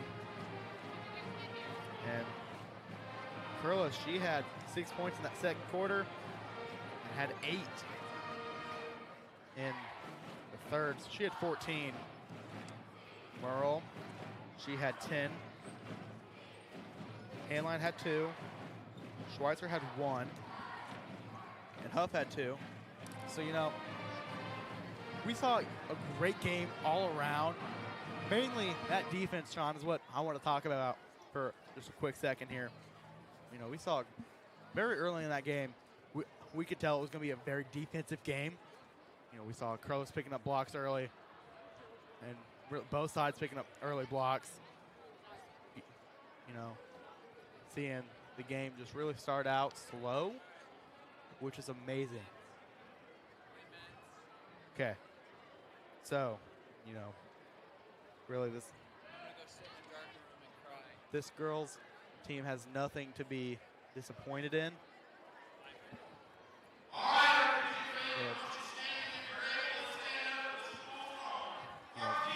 They have nothing to be disappointed in. They had a great season, and their season isn't over. They still have their postseason, which I believe next week they go away. I don't remember where to off the top of my head, but they go away. You know, Sean, do you have any comments on Franklin Community? I think they just played great. Obviously, they won tonight, which was obviously the biggest thing for them. Because coming to this game, they had a huge win. But they played great defensively.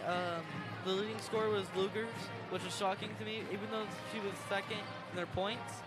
Addie King played great. She was one of the best defenders. And also Lugers, game MVP for me. She played great everywhere. She wasn't just consistently offensively, but also just consistently defensively. But she was just really good overall, and congrats for the Franklin community. Grizzly Cubs. All right. Now, that will do it for the girls' portion of this boys and girls doubleheader. We still have the boys game coming up. As you see on your screen, they are warming up. You know, you can see Grady Gardner and his squad coming out. So this portion of the stream was amazing. Let's hope we can keep it going. Have an amazing boys game.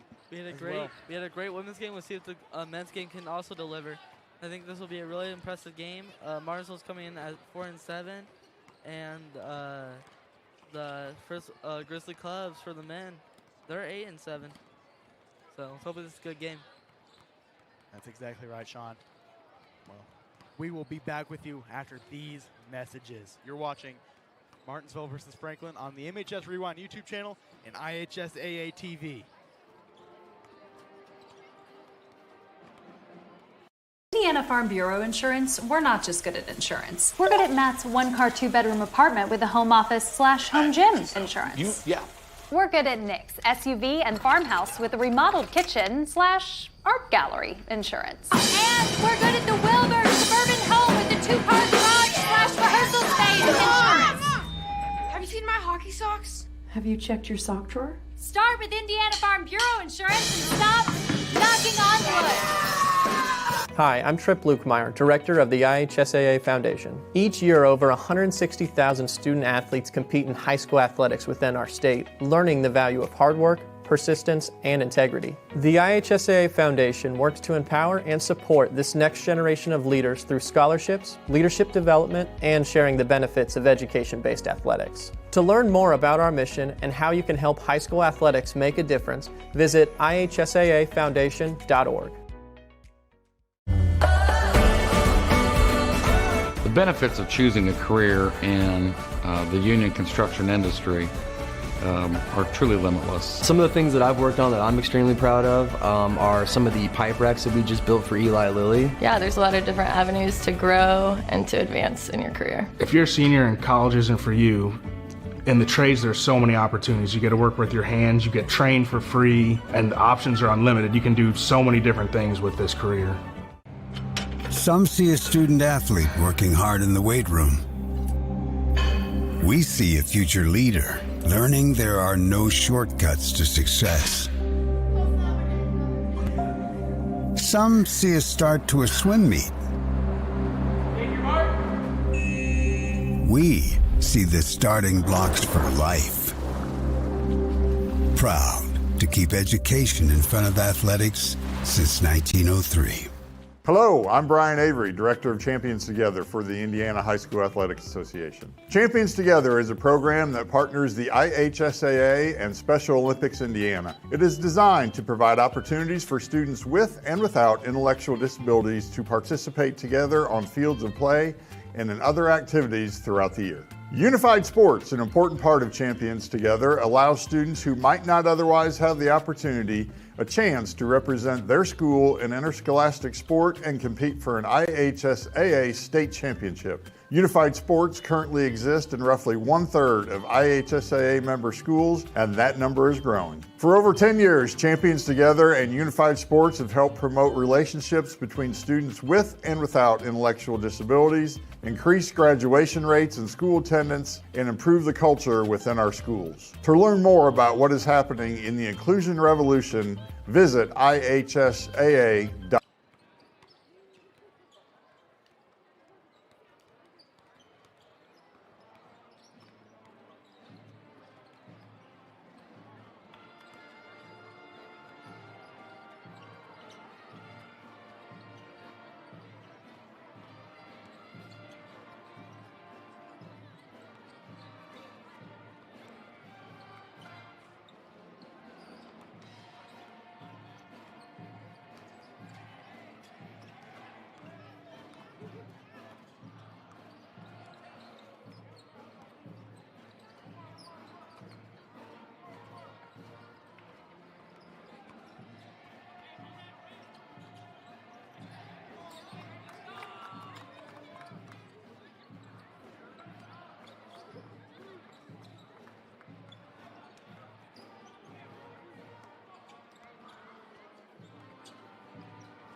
Hello and welcome back to John R. Wooden Gymnasium on the campus of Martinsville High School for the boys portion of this boys-girls doubleheader against Franklin. Once again, I am Parker Bentley, joined by my broadcast partner Sean Abner. And Sean, the Artesians are coming into this one after a near 30-point win against Indian Creek just 2 days ago. That's exactly right, as getting that win must have made a statement with the boys passing their win total of last year. Now back at home, they might be looking ahead at a possible win streaks of wins with the upcoming stint of away games. On the other side of the court, it's the Franklin Community Grizzly Cubs, who are going to be a real test for this Artesian team. The Cubs have players with loads of experience, and it shows, with 3 players scoring in double digits for them. Right again. If the Artesians are going to play them the tough, they're going to have to play flawlessly, avoid turnovers, bring intensity. In other words, no mistakes if they come away with a win here before going on the road. Well, Sean, what are the keys to the game for both sides of the ball? For Martinsville, get some good runs going. Find the rhythm, make them play at their pace, and play the entire game with intensity. From Franklin, rely on their experience. Avoid any slumps or giving up big runs, and take great shots and limit turnovers. Well, Sean, this game, it's going to be a good one. You know, both sides of the ball have really good players, and I feel like this is going to be a really good nail-biter of a game. Well, ladies and gentlemen at home, we will be back with you after these messages.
And welcome back.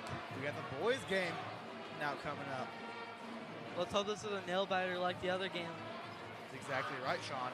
Now we got number 2, Hall, going up against Stout for the tip-off.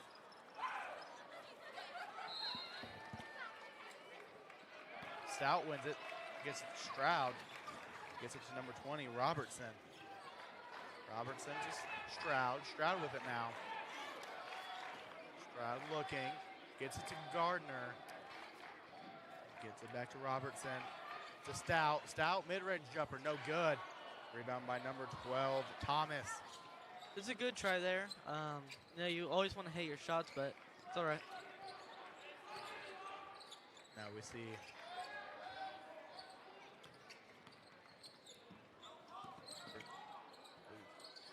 number 11 in the corner. Corner 3. It's good. Number 11, Sherry, hitting the corner 3 to start out the game. Now Robertson with it now for the Artesian. Gets it to number 30, Dodson. And it'll go back to Franklin. That 3 right there is going to show that this game's going to be a good game so far. You know, they're starting this game off good. Exactly, Sean. Starting out awful similar to the girls' game. So now we have 11, Sherry with it.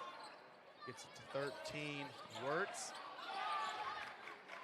Gets it up top. And throws it down low to Hall. Hall looking now. Hall gets it to the wing.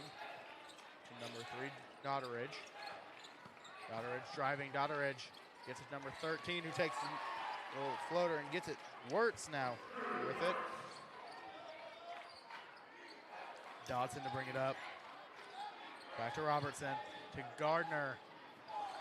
Gardner with it now. Gardner's getting double teamed. Finds Dodson. Gets it to Robertson. To Stroud. Down low to Stout. It'll be Artesian's ball. Knocked out of bounds by a Franklin player. This is a great start for Franklin there.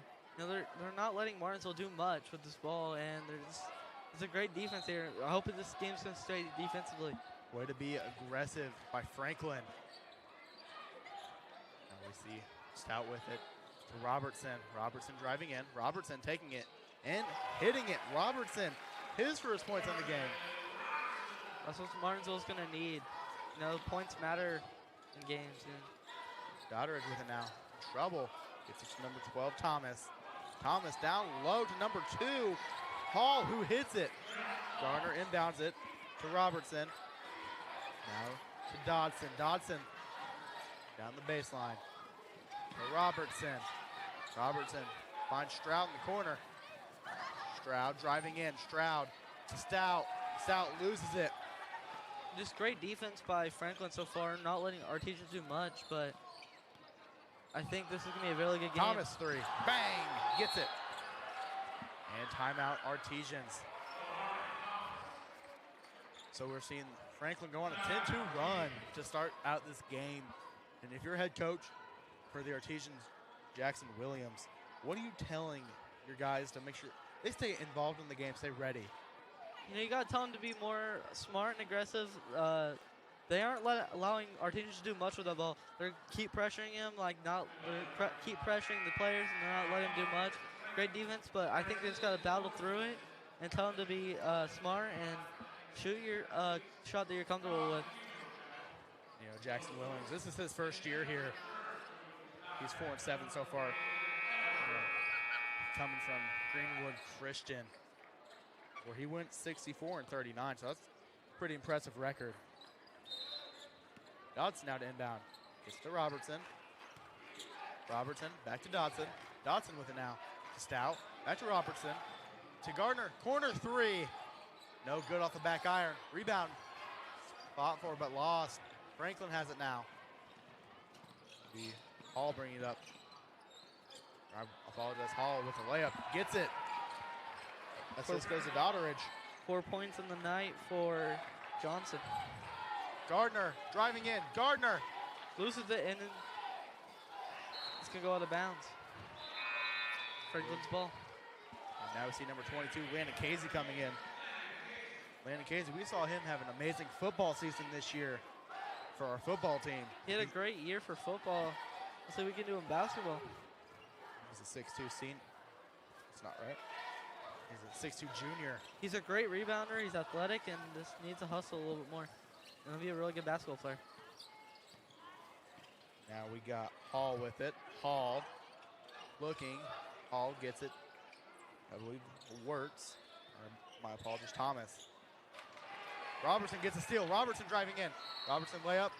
Gets fouled on the way up. He will shoot 2. 2 free throws. That's what Martinsville's going to need there.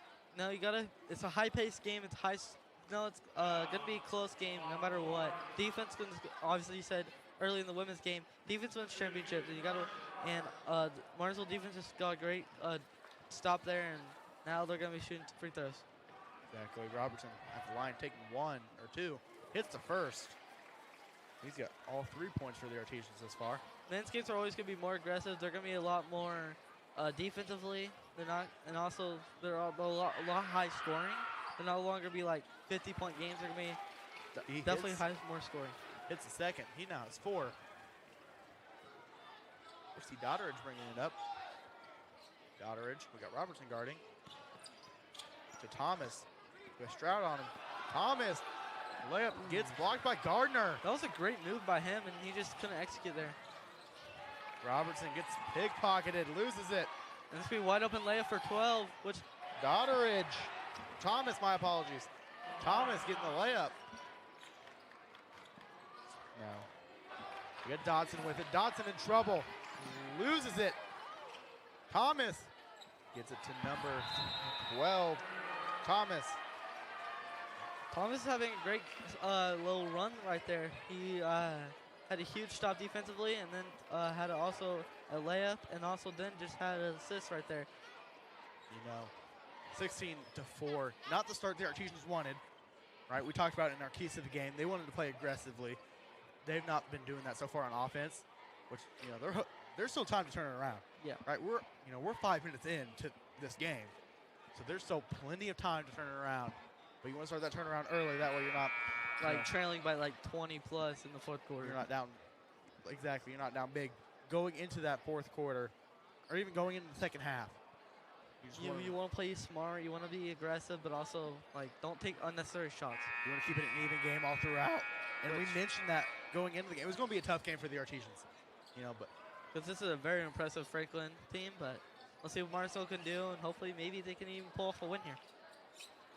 Now Dodson now to inbound.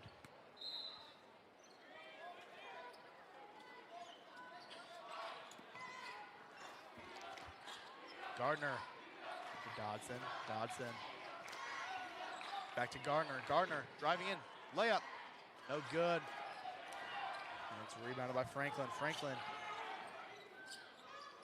3. No good. 3 was taken by Sherry.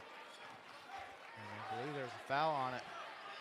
So number 30, Mason Dodson will take it out. It's been a great defensive game so far. No, it doesn't seem like it's a great game, but it's been really competitive, and it's great. I want to see what this game's going to turn out to be. Gardner with it now, gets it to Casey. Back to Gardner. Gardner double team. Gardner gets past him to Tolliday. Tolliday gets to Robertson. Robertson. Good pass. To Dodson with an amazing pass. Down low to Casey, and they lose it. We thought that was going to be a great run there, but it was a great pass by Dodson. Yeah. Now we got Dodderidge with it now. We got Robertson guarding. Dodderidge driving. Gets the pass to number 13, Wirtz, who hits the shot. There might be a foul on the shot. I think they're trying to discuss that now. The refs are having a conversation about it.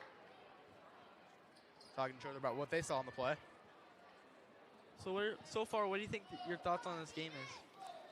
You know, it's been a good game, right? It's really well fought as we see Gardner with it now for the Artesians. Cross-court pass to Robertson. Back to Gardner. Back to Robertson. Robertson finds Tolliday in the corner. Corner 3. Bang! Lucas Holiday. You know, he shoots 45% from the three, as we see number 12 miss a three off the front iron. Be Thomas. You see. I think Thomas just tried to match it there because Martinsville is also on a run right now. It's going to be another three right there. Three. Rebound, Casey. Casey puts it up. No.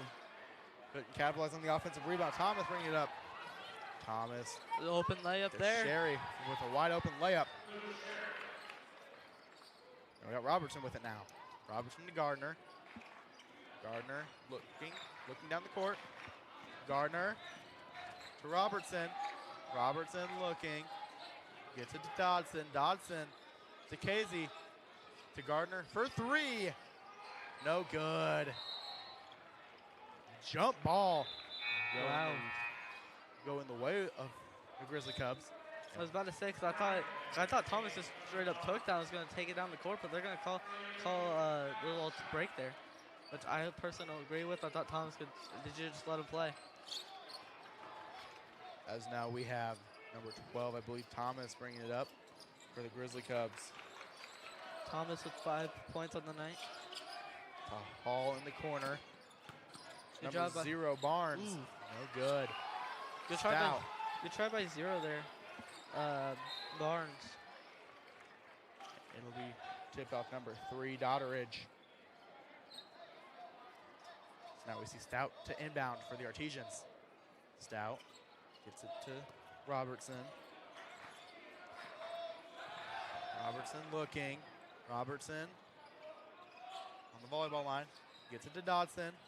Who finds Tolliday. Good passing by the Artesians. Tolliday looking. Finds Robertson. Who finds Gardner. Back to Tolliday. Back to Robertson, who fakes a three. Well, mid-range jumper gets it. Good move there. Just psyched the defense out, made him think that he was going to shoot a three-point there. Shot a mid-range. Good job by there. Robertson has 6 points so far. A really good start to the game for him. 6 out of 9 points for him. That's a good job. Now we see Sherry. Another three. Dodderidge. Three, no good. Rebound Robertson. 39 seconds left to go in the first quarter. Stout, layup, it's good. Alex Stout with the wide open layup. Great pass there. This is what Martinsville's going to need with a three-point shot there. No good. No good by Barnes. Gardner with it now. Gardner driving. Gardner has a wide open lane, takes the layup, and makes it. They're finding their rhythm. They're just playing excellent right now. Great run. Grady Gardner showing why he's a senior leader on this team. I believe this is like a 6-20 game earlier. Now it's up to 13-20. This is how fast basketball can change. Just a great job by our teachers there. I think it'll be Franklin ball. 3 seconds left to go. 13-20. Yeah, we just saw a great run by the Artesians right there, Sean. I believe it was a 7-0 run. As now we have Dodderidge to inbound. That's just how fun basketball is. Dodderidge to Thomas. Thomas three. He did not get Travels. it off. Oh, I thought it was good he didn't get it off. Traveled before he took the shot. Now the Artesians have 0.9 seconds to get a shot off. So do you think you just take it to the end of the quarter, or what do you do here? I would personally try and give the ball to Grady Gardner, the hands of my best shooter. Let him take it. Or you just toss it in the corner. Which is what they do. Gardner, half-court heave, won't count. No good. Now we'll do it for the first quarter. Artesians 13, Franklin 20. You're watching Franklin versus Martinsville on the MHS Rewind YouTube channel and IHSAA TV. We'll be back after these messages.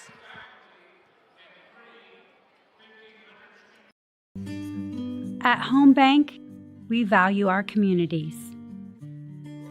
Homegrown.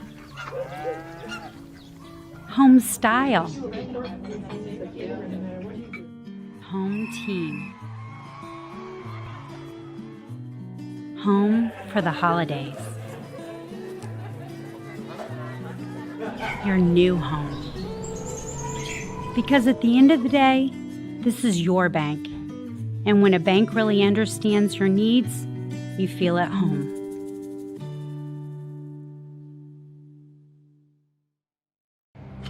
Some see a student athlete working hard in the weight room.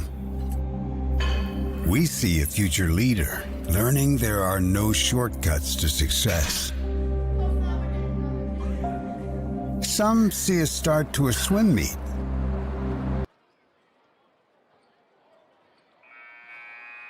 Hello and welcome back to the second quarter of this boys game. The score is 13-20. Franklin is up, but at the end of that first quarter, we saw an amazing drive by Martinsville.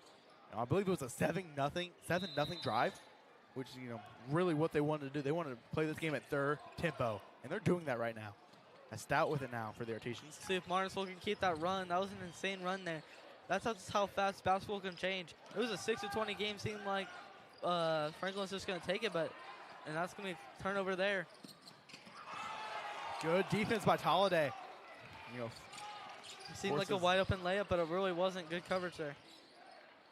Robertson now. Good move. Stout. Stout mid-range jumper. No good. It was a good move. He just didn't hit there, and no one makes 100% of the shots. Thomas now in the corner, guarded by Robertson. Thomas finds the other corner. Works. So Sherry, his three-pointer, no good. Rebound, number 2, and the basket by Hall. Gardner now to bring it up for the Artesians. Gardner looking, gets it to Robertson, who finds Dodson, but it was hit off Hall, so it'll remain Artesians ball. It's been a great game. It's just, it's definitely close, and exactly, Sean. I mean, we've seen a great game so far. As we see Dodson looking, he found Tolliday. Tolliday with it now. Tolliday struggled to grab that ball, but luckily he kept that possession. Tolliday gets double teamed, and he found Stout. Stroud, corner 3. No good. That's the one issue when you double team. Robertson. When you double team, there's a wide open person. Stout got fouled. Obviously, it seems like a great idea to double team, try to keep the pressure on, but when they find an advantage to get out of that double team, then there's a wide open player just to shoot a 3 or whatever. So, but now they're going to be shooting free throws. Alex Stout at the line to take 2. Just a little, he's taking his time, getting his little rhythm, takes the first and hits it. Like you said, take your time. It's just a mental game. It's not really taking skill to shoot it. It takes skill to obviously play basketball, but taking your time and shooting it, as it's gonna bounce and it's gonna be no good.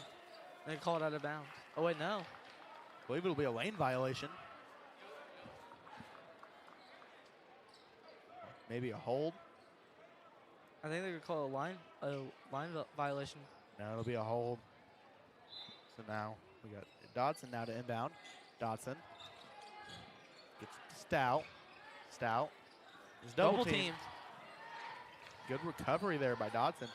Gets to Robertson. Robertson, his mid-ranger. It's good. Robertson, he's having himself a phenomenal game. That's his 8th point on the night. 8 out of the 16 points. Half the points have went to Robertson, yeah. Yeah. And he averages 10. He's on track to beat that tonight. Now we see Hall. His layup, it's good. That was just a good, rebuttal by the Grizzly Cubs. Ooh, and it gets thrown away. Number 12 gets the interception and the layup. It's Thomas. And I believe there will be a timeout called by the Artesians. This is a great game. Only down by 10. Obviously, you said you don't want to be down by too much. You can't come back. But the way Artesians have been playing towards the later half, they can keep that train going. Obviously, you don't want to be having an insane comeback towards the end of it. You also want to be coming back every single minute of the game. But no, it's hopefully they can keep a drive going, and let's see who can win this game tonight. And Sean, the Artesians, one of their keys to the game was playing at their tempo. Making Franklin adjust to them. So far, that's not been happening, right? And that's all right, right? But we can just hope to see the Artesians lock in the rest of this quarter and on, because with how they were playing at the end of that first quarter, that was phenomenal basketball by them. Really, just taking smart shots, smart passes, just thinking. A 7-0 run is what you're always going to want towards the end of a game. That's exactly right, Sean. I mean, as we hear that first horn, you see your cheerleaders down there keeping this crowd hyped up and ready to go. And you hear our pet band going in the background. Really getting this, John R. Wooden Gymnasium going here tonight. We'll see what the Martinsville Artesians can do after this little break.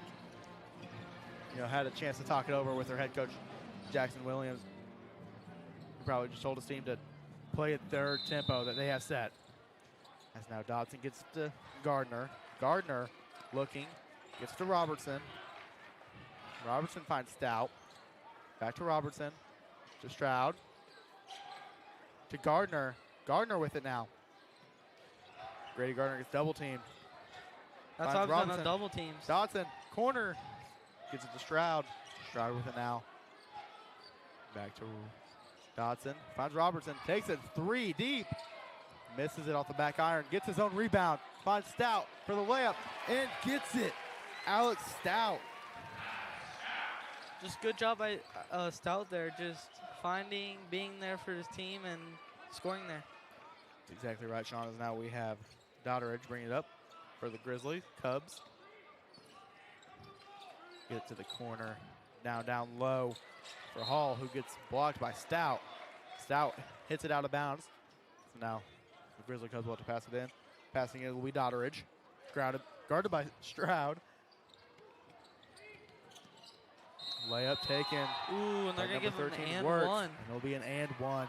Really making that layup through the contact is phenomenal. Now he has a chance for 3 if he can make the free throw. Words at the at the free throw line. 6 points, he can make it 7.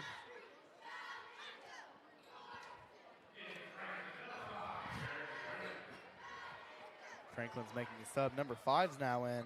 Griffin, the senior.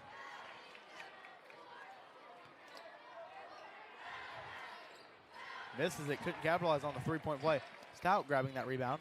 Gets to Robertson. Robertson scanning the court. Robertson gets it to Gardner. Gardner now. Back to Robertson. Robertson gets a 10-second violation. They didn't cross the half-court line. Couldn't get it past the line in time. They're trying to take their time, but they didn't. They took too long getting past the line, which is not what you want, but. Timeout, Grizzly Cubs. So, Sean, going back to that, 10-second violation.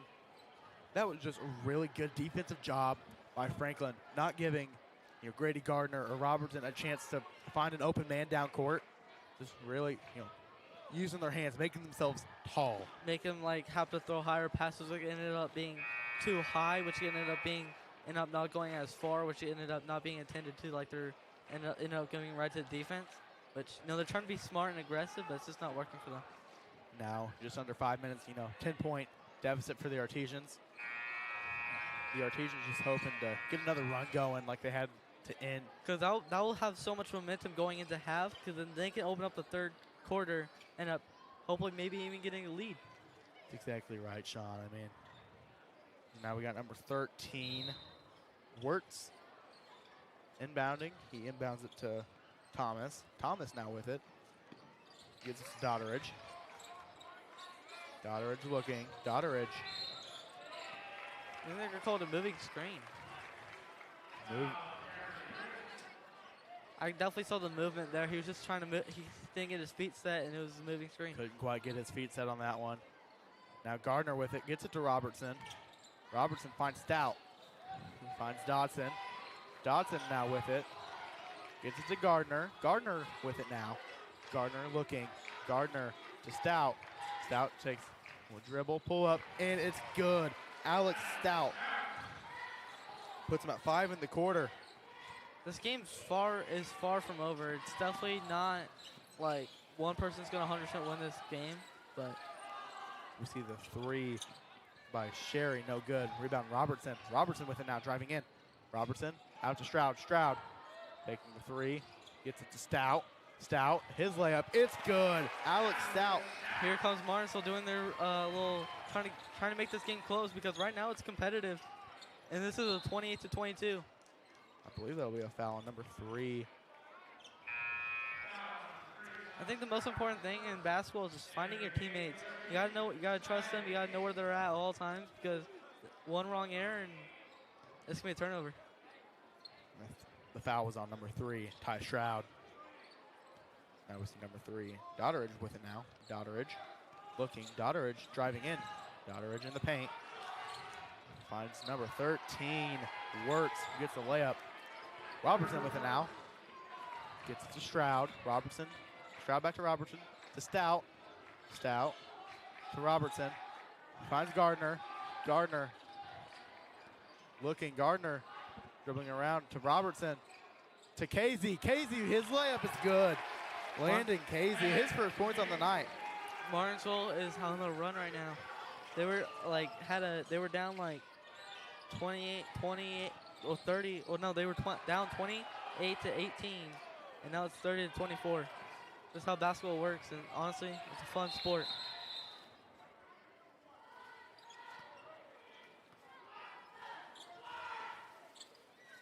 The rest are discussing what's going on. Coach.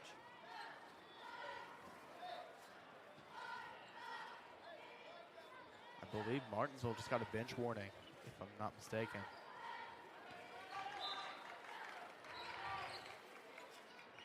Now we got number 12, Thomas, with it now. He finds Dodderidge. Dodderidge looking. Dodderidge gets it back to Thomas. 3 minutes left. To Griffin. Griffin. Casey guarding. Griffin driving in. Griffin layup. No good, but gets fouled by Casey. He'll take 2.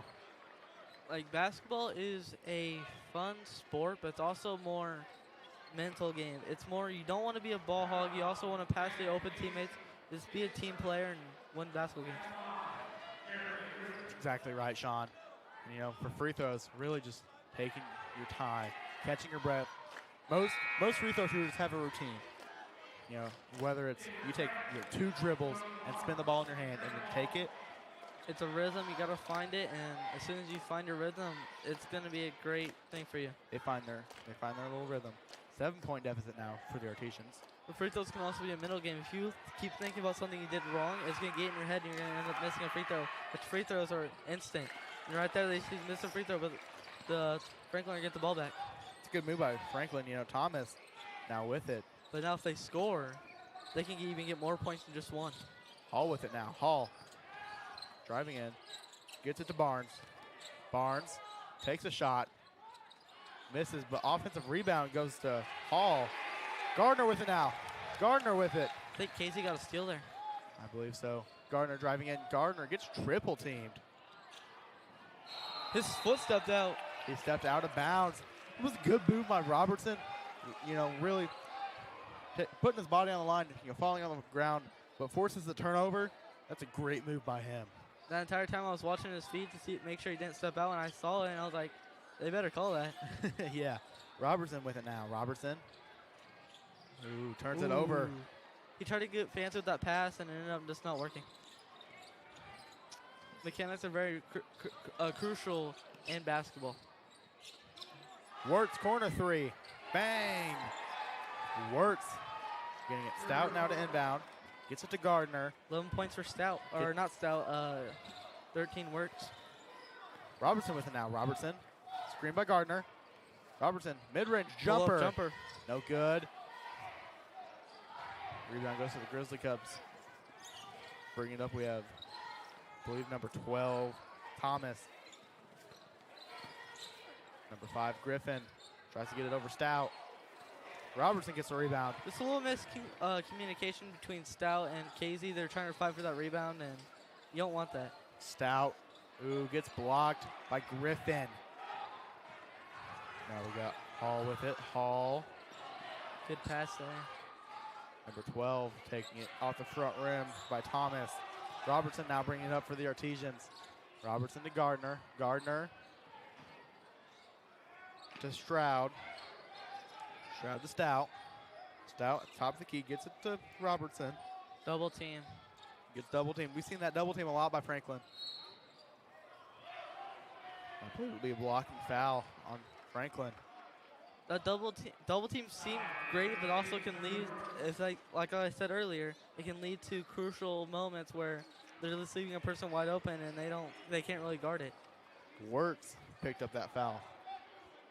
And now we got Stout to inbound.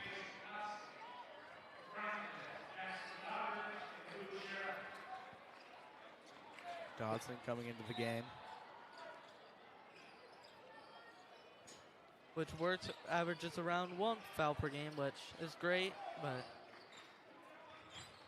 Holiday another double team. to Gardner. Gardner, deep three. No good. Rebound. Stout. Stout takes a layup and misses. Obviously Thomas with it.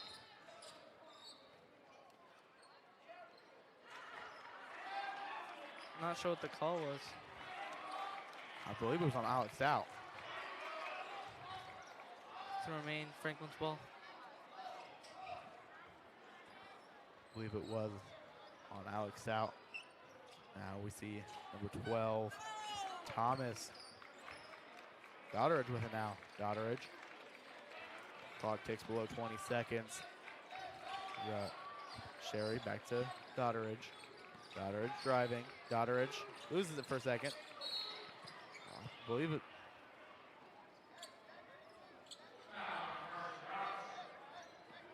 That was on Robertson.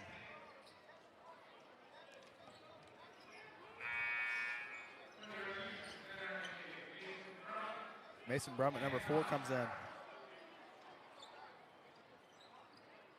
If you're Martinsville, you're going to want to run now. You're just going to, I know there's 11 seconds left, which nothing much can happen. But if you can get a 3-pointer just to end half, it would be a great way to end. Now Dodderidge with it, bringing it up. Dodderidge.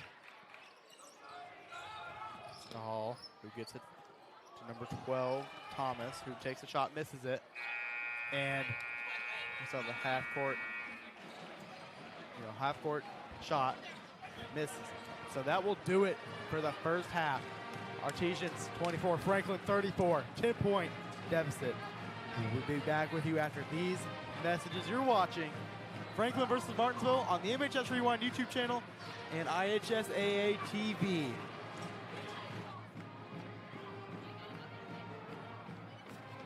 Indiana Farm Bureau Insurance, we're not just good at insurance. We're good at Matt's 1-car, 2-bedroom apartment with a home office / home gym insurance. We're good at Nick's SUV and farmhouse with a remodeled kitchen / art gallery insurance. And we're good at the Wilbur suburban home with the 2-car garage / rehearsal space insurance. Have you seen my hockey socks? Have you checked your sock drawer? Start with Indiana Farm Bureau Insurance and stop knocking on wood. Hi, I'm Trip Lukemeyer, Director of the IHSAA Foundation. Each year, over 160,000 student athletes compete in high school athletics within our state, learning the value of hard work, persistence, and integrity. The IHSAA Foundation works to empower and support this next generation of leaders through scholarships, leadership development, and sharing the benefits of education-based athletics. To learn more about our mission and how you can help high school athletics make a difference, visit ihsaafoundation.org. The benefits of choosing a career in the union construction industry are truly limitless. Some of the things that I've worked on that I'm extremely proud of are some of the pipe racks that we just built for Eli Lilly. Yeah, there's a lot of different avenues to grow and to advance in your career. If you're a senior and college isn't for you, in the trades there's so many opportunities. You get to work with your hands, you get trained for free, and the options are unlimited. You can do so many different things with this career. Some see a student athlete working hard in the weight room. We see a future leader learning there are no shortcuts to success. Some see a start to a swim meet. We see the starting blocks for life.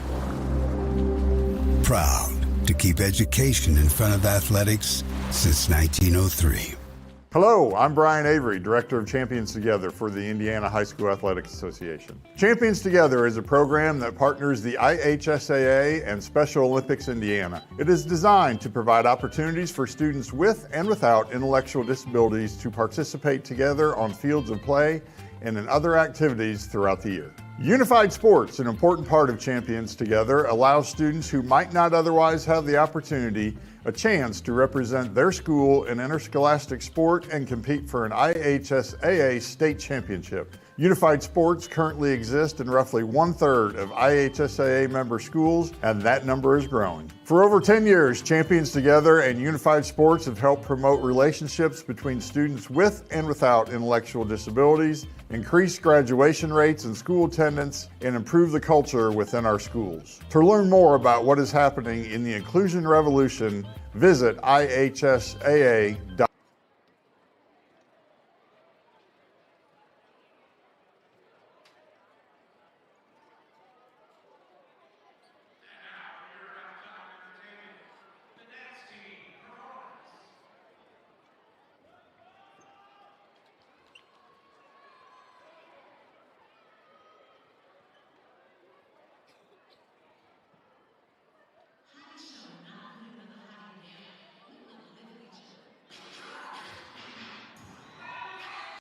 At Indiana Farm Bureau Insurance, we're not just good at insurance. We're good at Emma and Jake's just baby-proof their 2-bedroom bungalow to prepare for baby number 1 insurance.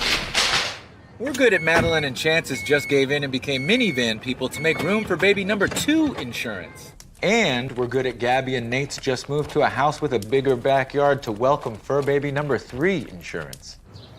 Start with Indiana Farm Bureau Insurance and stop knocking on wood. At Home Bank, we value our communities.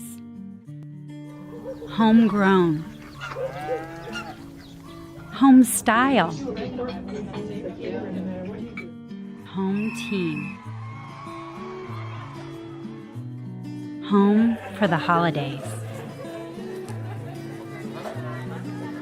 Your new home. Because at the end of the day, this is your bank. And when a bank really understands your needs, you feel at home.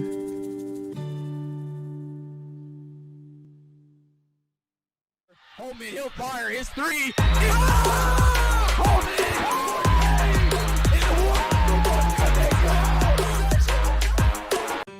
Inspired by touch, by play, by listening and laughter. Inspired by family gatherings and one-on-one conversations. Inspired by long walks, long lives, and lives simply lived well. Inspired by compassion, by healing, by grace and strength. What inspires us at Franciscan Health is you. Franciscan Health, inspiring health.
Hello and welcome to halftime. In that first half, the Artesians, they're down 10. They had way too many turnovers. MHS Rewind's very own Quinn Sparrowblack had a chance to talk to Artesians assistant coach, Willie Spina. Quinn, what type of insight did you get?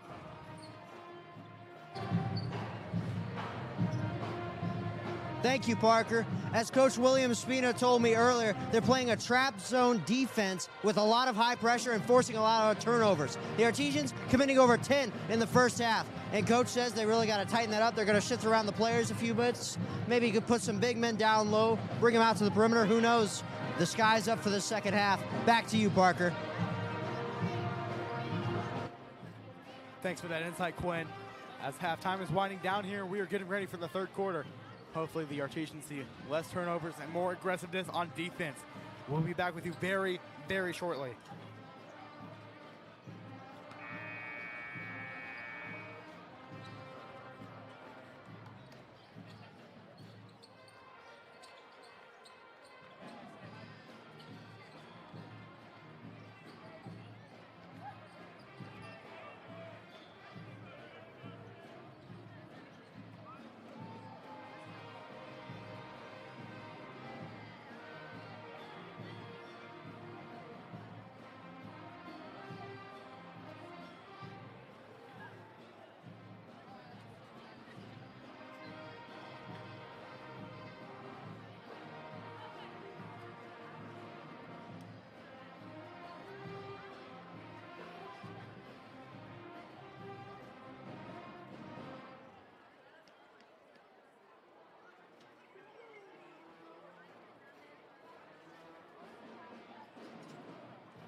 Hello and welcome back for some third quarter action as the Artesians are down 10.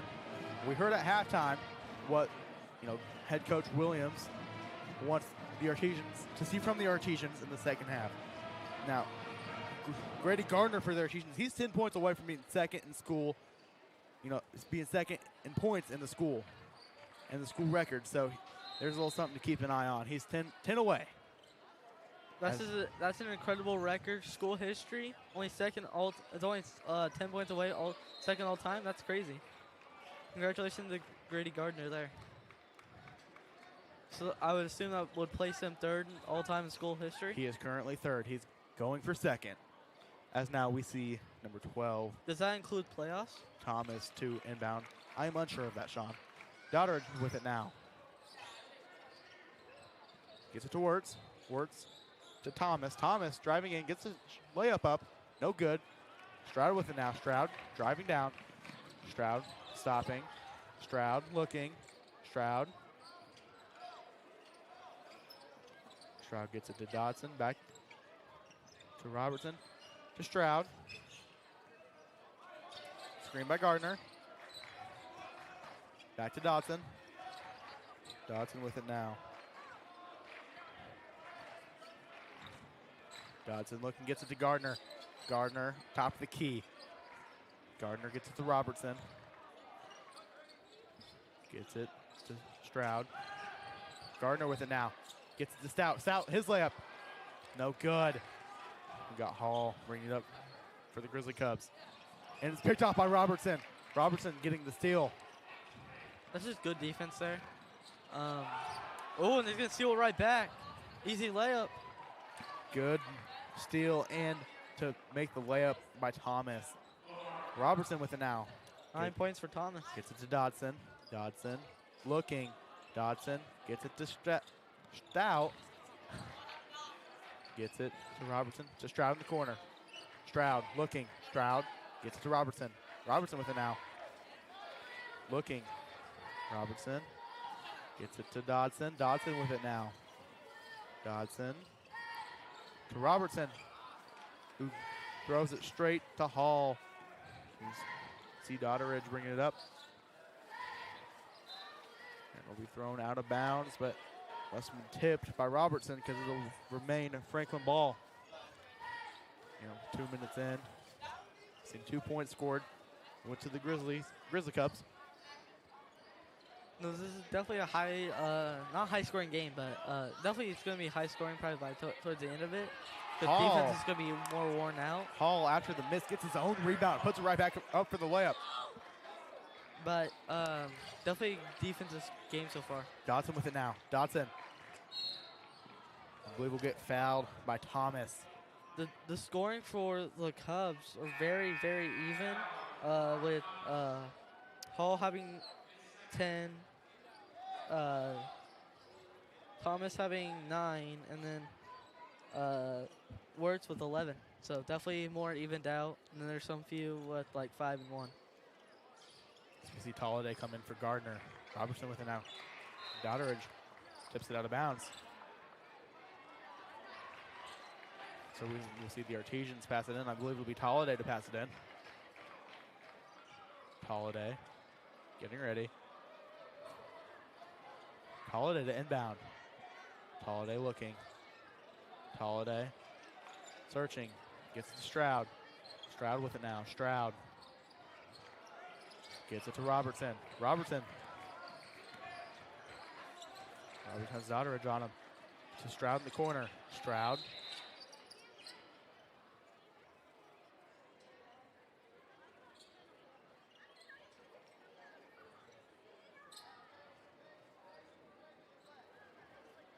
Oh, I think he got hit in the face. I believe Stroud did get hit.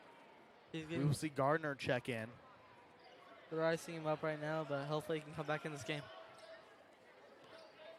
Now we have Dodson to inbound. Dodson looking. Gets it to Tolliday. Tolliday with it now. Good move by Tolliday there.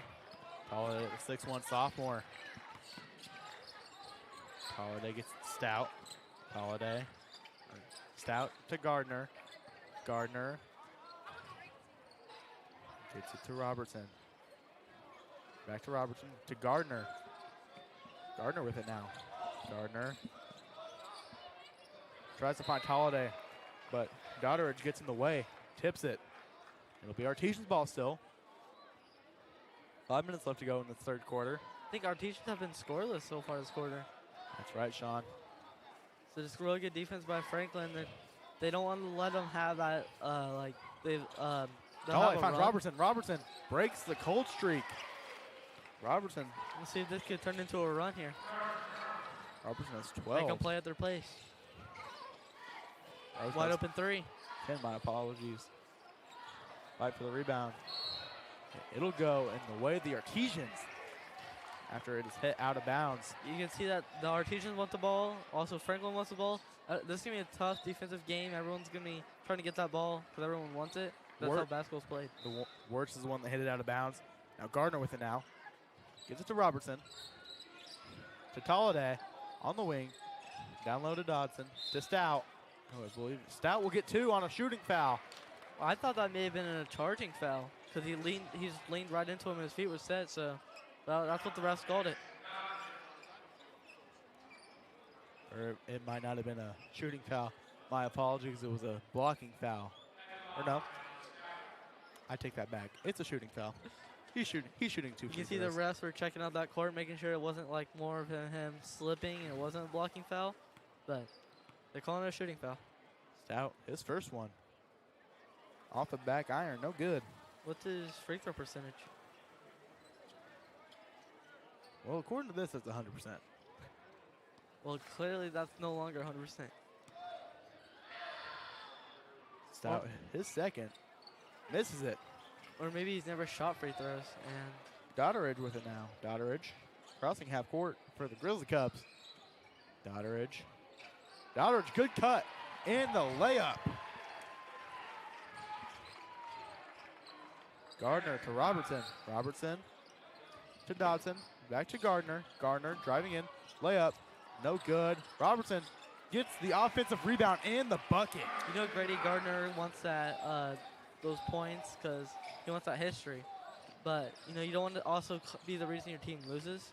So be aggressive with Grady, but also be smart. He's done a very good job of that, too. Not being, self-centered, not taking self-centered shots, being more of a team player. Because basketball. Dotteridge with the layup over Robertson. See Gardner to bring it up for the Artesians. Because basketball is a team sport. No team's ever going to win with just one player. Alex Stout jumper, it's good. Like I said, no team's ever going to win with just one player just doing all the scoring. So Alex Stout has 11 on the night. Beat his average of 10. Now we see Hall with it. Hall. Holiday guarding. Hall driving to the basket. Mid-range jumper. No good. Rebound Gardner. Gardner with it now. Gardner. Trying to find an opening. Found Robertson. Robertson. Across the Dodson court. in the corner. Dodson finds Holiday in the corner. Holiday with it now. Finds Stout down low. Loses it. Hall with it now. 3 by number 12. Thomas. No good. Oh. Hall getting the layup. We will see a timeout. I believe Franklin.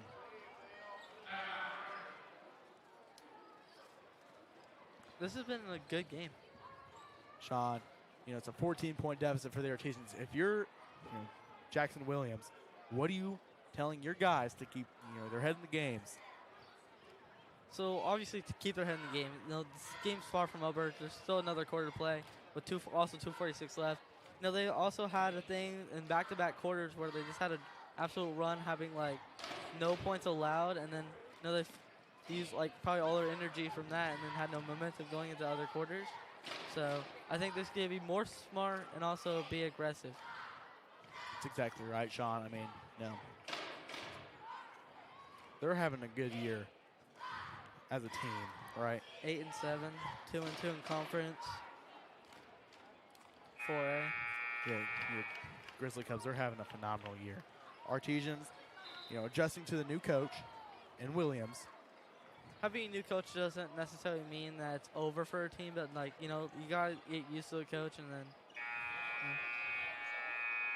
I believe the Artesians have already beat their records from last year. Yeah. And really, going into a new season, that's all you can ask for. You're just do better than the year before. Which, honestly, that's really what you want. You want to be better than last year, especially with the new head coach. That's what you want. Now Gardner to inbound. Gardner gets it to Robertson. Robertson looking. He's bringing up the court. Artesians throwing this game down.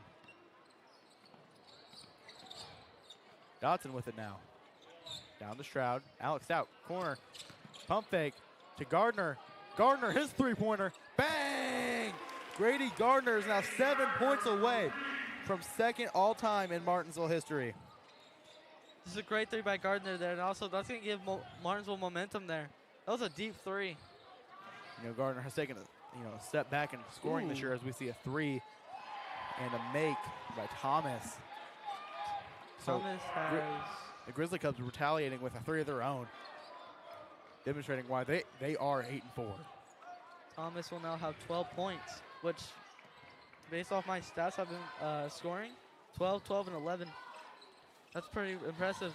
We knew going in there were going to be multiple, Grizzly Cub players scoring in the double digits. Now we see Stroud with it for the Artesians. Stroud, pump fake, gets it to Robertson. Robertson with it now. Robertson gets it to Dodson. Dodson, his three-pointer. Bang! Mason Dodson. Here comes the Martinsville run. That's what they're going to want. And a deep pass across the court. Number 13, Wirtz. Ooh, Grizzly Cubs retaliating with a three of their own. Sherry hitting that one. Now this is a fun basketball game we're seeing right now. Back and forth game, 36-50. Dodson with it now. Dodson. Well, he's going to lose it. It's going to be tipped off number 13. That's some rain. Martinsville ball. Wirtz tipped it out of bounds. That was an insane run. A three-pointer, then a three-pointer, and then a three-pointer, and a three-pointer. That's what you're going to want there. Now we see Barnes coming in for the Grizzly Cubs as we have Dodson to inbound for the Artesians. Dodson looking. Dodson. High pass. Gets it to Robertson. Robertson looking. Robertson gets it to Stroud. Stroud to Robertson. To Gardner. Gardner, his three-pointer. Bang! He is only 4 points away from second all time. Two baskets. And Grady Gardner's got the second all time. A three and a free throw or 2 points, and that'll give him it. As now Barnes with it on the wing. Gets it to number 11, Sherry. Takes the layup. Will get fouled by Dotson. Or no, it'll be a charging foul. It'll be foul on Sherry. And now we see Landon Casey checking in for the Artesians. He'll be coming in for Ty Stroud. So what, Grady Gardner has around 8 points now? On the game, Grady Gardner, he has exactly 8 points. Good job, Sean. I'm just counting his 3-pointers, and I think he had like a 2 earlier. Dotson with it now, or Robertson with it now. With Grady Gardner averages 17, so. Robertson. Robertson, wide open. I wouldn't shoot it from there. I think they were trying to worry about Grady Gardner there, not let him. So obviously, I mean, history's history, but I think there's gonna be a whistle. I mean, there was a whistle. Number 5, Griffin. 11.5 seconds left to go in this third quarter, 39-50. If you're Franklin, do you like want to prevent Grady Gardner from getting history, or like, what are you gonna do to Grady Gardner? If I'm Franklin, I'm thinking, you know, I want this win. So you wouldn't really, I mean, you want to guard Grady because Robertson, deep 3, no good off the back iron. Robertson fights for it, loses it. Barnes with it, layup to end the quarter. Ooh, a buzzer beater layup. That's one way to end it. That will do it for the third quarter. 39. Artesians have 39. Franklin has 52. You're watching Martinsville versus Franklin on the MHS Rewind YouTube channel and IHSAA TV. We will be back with you after these messages. At Indiana Farm Bureau Insurance, we're not just good at insurance. We're good at Emma and Jake's just baby-proof their 2-bedroom bungalow to prepare for baby number 1 insurance. We're good at Madeline and Chance's just gave in and became minivan people to make room for baby number 2 insurance. And we're good at Gabby and Nate's just moved to a house with a bigger backyard to welcome fur baby number 3 insurance.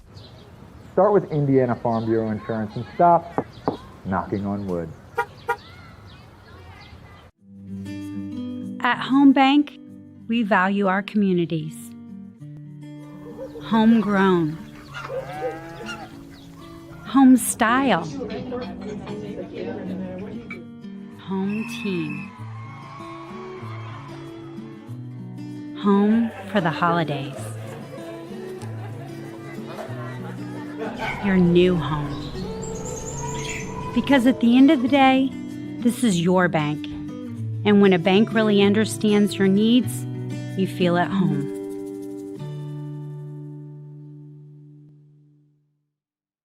Holman, he'll fire his 3.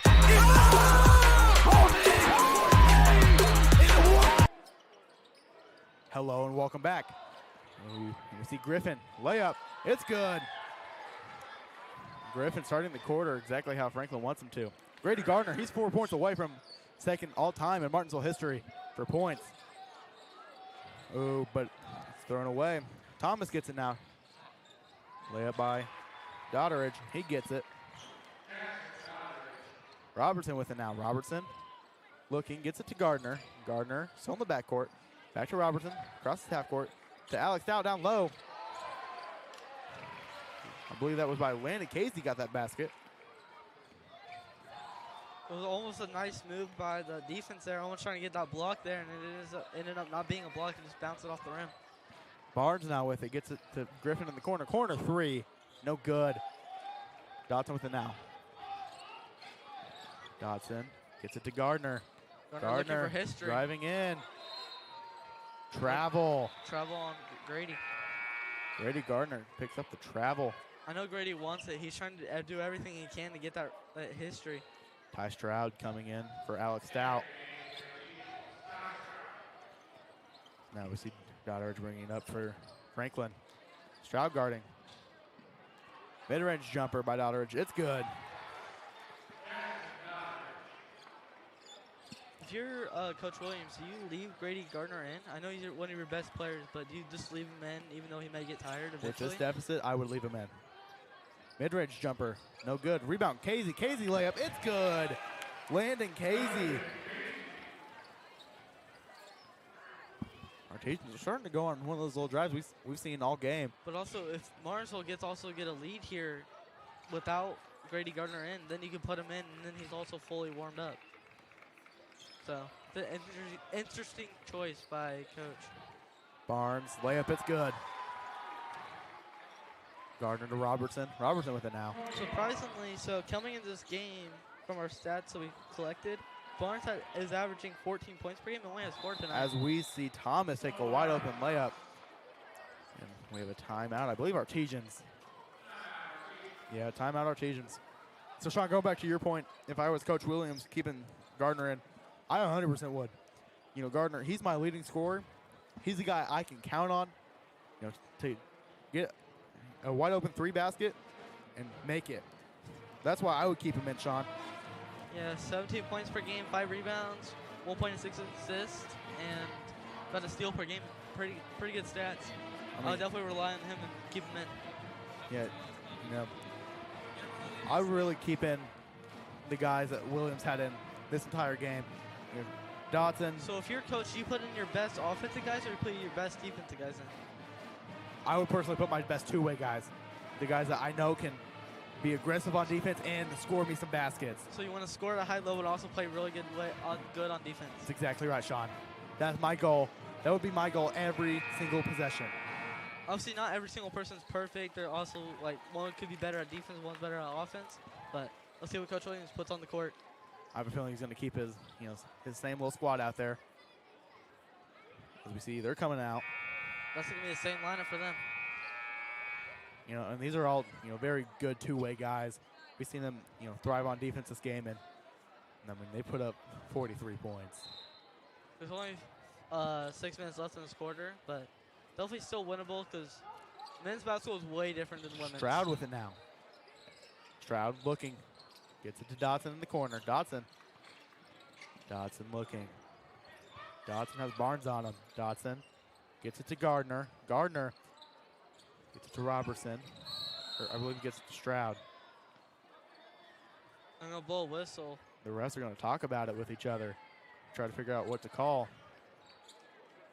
I thought that would be a legal screen there. I thought his feet moved, but see what they're going to call it. Seems the refs have two different opinions. Might bring in their third guy, get his thoughts on the play. So what do you think? What do you think is going to be this call? Well, there's a foul. Three's going to be going number 3, Dotteridge. Grady Gardner's at the line for technical free throws. So he gets 2. He gets 2, which could make it to history, which will only put him 2 points away. Gardner hits the first. He's 3 away. Grady Gardner's 3 away from second in the history books for Martinsville. Grady Gardner, second free throw. He's now 2 away. Just a mid-range, a layup, or free throws will give him history. Grady is 2 points away from history, 1 from tying.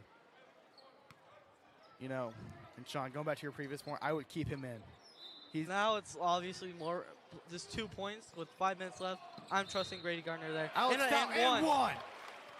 Alex Stout making the tough layup and 1. This game's still winnable for the Artesians here.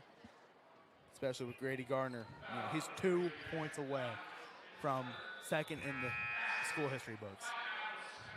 How many points does Stout have? He's had a really good night. Stout? Let's see. I mean, he had that second quarter, he had 7. 11, he just got 2 more. So he has 13. If he makes this, he'll have 14. I'm pretty sure he's Artesian's leading score. I believe second will be Robertson. Alex Stout, free throw. It's good. The 3-point play there. Casey coming in for Alex Stout. Casey has 6. Keep your eyes on Grady Gardner's basically this entire game because he's only 2 points away. Gardner's 2 points away from school record, or from second for a school record. And Robertson just kicked out of the bounds, so it's going to remain Franklin's ball. Now we see Franklin to inbound, gets it to Barnes. Artesian's ball. And that's really good position for them because now they're just right there. Alex Stout's back in. Coming in for Casey. Keep your eyes on Gardner this entire play. Dotson to inbound. Gets it. Oh, overshoots Stroud. So the Artesians will lose it. And Casey comes back in for Stroud. Or for Stout, my apologies. We see Dodderidge and you can keep seeing Sherry that coming switch in. with Casey and Stout there.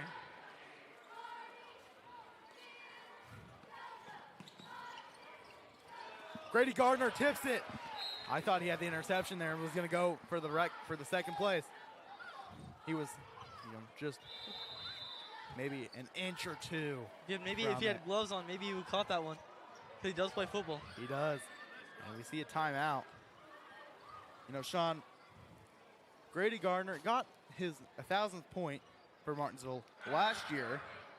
I think it was about this time last year.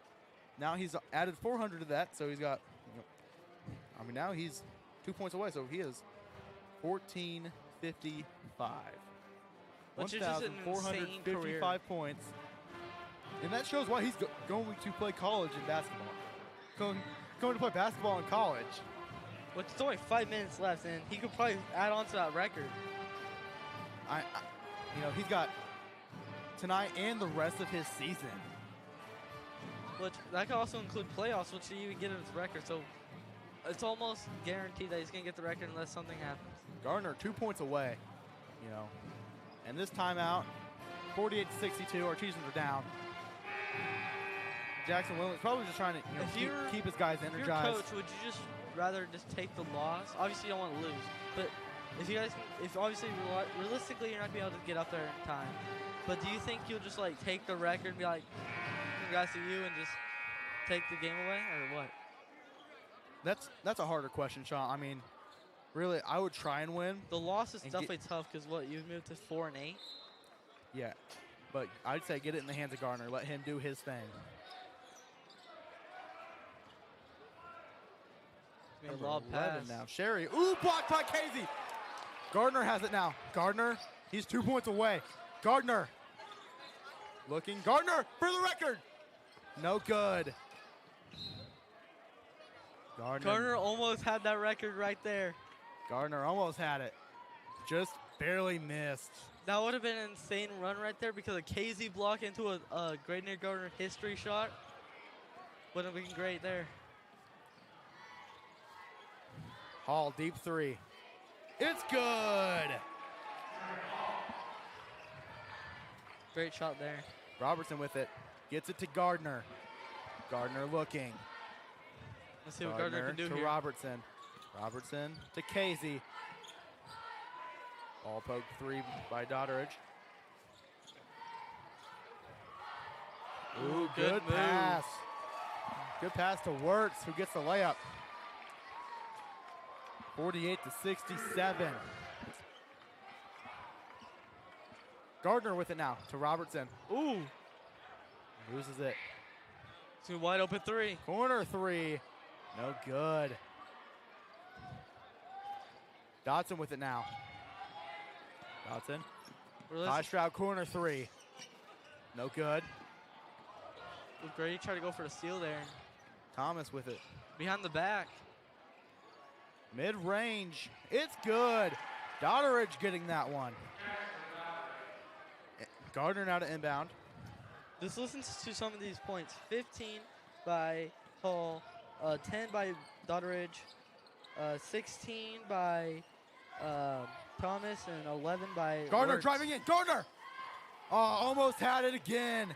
Almost had it again. You know he wants it so badly. I don't even know if he knows what's going on right now, but... Oh, he knows. You can tell by the way he's playing. He knows. Maybe he thinks he's like a few points off. Maybe he thinks he has it, but you don't want to psych yourself out and think you need to do Robertson this. loses it. They get it to number 12, Thomas, who gets the layup. Robertson with it now. 18 points by Thomas. Almost has 20 points. Robertson to Gardner. Gardner gets it to Good Stroud, move. to Robertson. Robertson drive, layup, it's good. Robertson, his first points of the quarter. There'll be 20 points on the night for Thomas. Thomas got it. Robertson His mid-range no good. Fight for the rebound. It'll go in the way of Franklin. 2:50 left, and Grady Gardner only needs 2 points away from history. And we have checking in. Grady Gardner comes out. Grady Gardner is going out. I don't know if I agree with that call there. Along with Casey. Obviously, I think they know the game. They don't want to risk anything. They don't want to, like, hurt anyone. They don't want to risk any injuries, but 2 points away from history is tough. We'll see if he comes back in. There's still a chance. They're either going to they're just going to wait till later, or they're just going to straight up bench their starters and let their backups play. Barnes driving in. Barnes, his layup. It's good. Which Casey still has other games to score 2 points, but that's just tough because you're right there. You had history right there. Yeah, Gardner's. You're going to have to wait till next week. 3-point Stroud, shot. his three-pointer. It's good.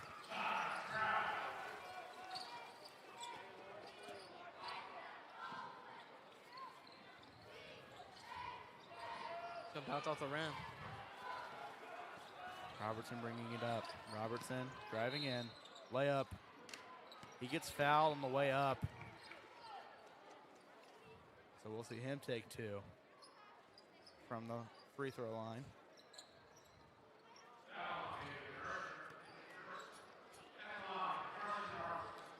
Robertson, he's a transfer. Transferred, I believe this year he transferred. Makes the first. He continues his great night.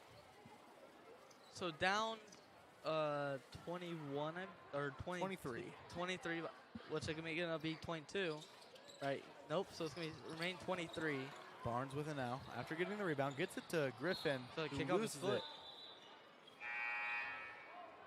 Jacob Holliday comes in for Stout. I do not believe at this point we're going to see Grady Gardner again.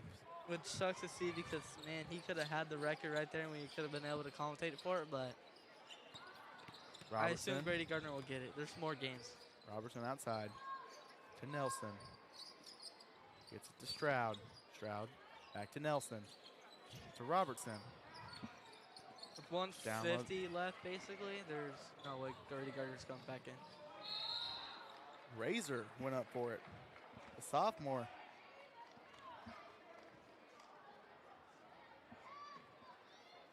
(54-77). All right, my apologies. It'll be Griffin going for 2. Foul will go on Robertson. And I do not believe we will see Gardner again, unfortunately. There'll be other games. Like, there's so many seasons, but there's so many other games he can do it and finish it with, but it just sucks because he's right there. We could have commentated and congratulated him on there, but he'll definitely get it their next game. It's all right. Well, who did they play next week? I can check that right now. Holliday to Holliday. Holliday brothers both in. And number 14, Isaac Gillum's in.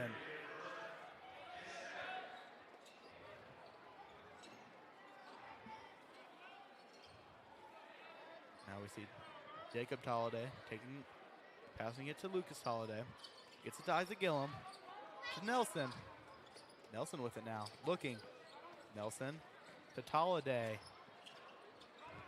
So on Thursday, Martinsville will be taking on Speedway. And they'll be away on Thursday, February 5th.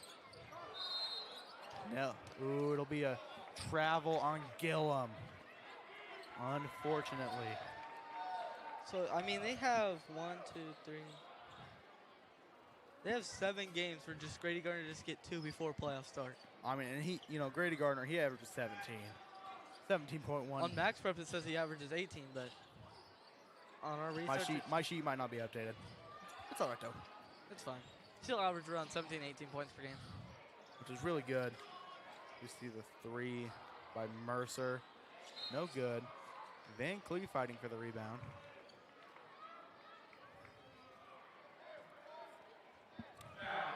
For the next game, they're away. Do you think they'll just utilize him until he gets the basket, he breaks the record there? Like, how do you think they're going to utilize him next week? You know, he'll probably. I mean, he's definitely going to start, and he's just going to play. He's going to play his game of basketball. You know, obviously, you know, getting the record is just going to be a perk, as Van Cleve missed his first. But getting the record, it's just going to be a perk. I mean, really, he could have done it in front of the home crowd. Like, so many things would have been going around in the crowd. Him second all time in history for Martinsville. It'll definitely be celebrated in the next game, their next home game. We'll definitely talk about it before the game starts, but we see Van Cleve make his second, or make his second, yes. Went 1 for 2 from the line that time.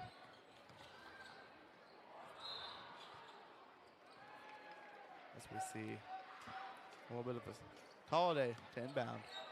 Holiday gets it to Nelson. 40 seconds. 40 seconds left in the game. Nelson, his three-pointer, no good. Got Mercer. And they can basically just pass it around.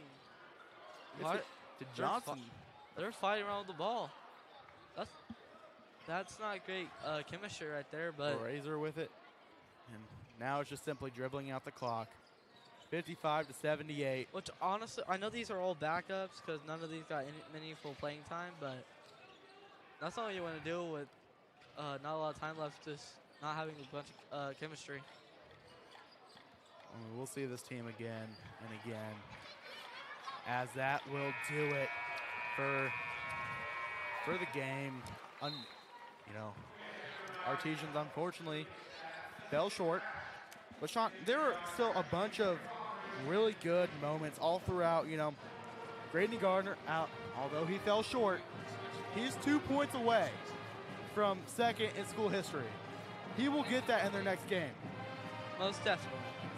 You know, Lucas Holiday, he had 3. Ty Stroud, he had 3.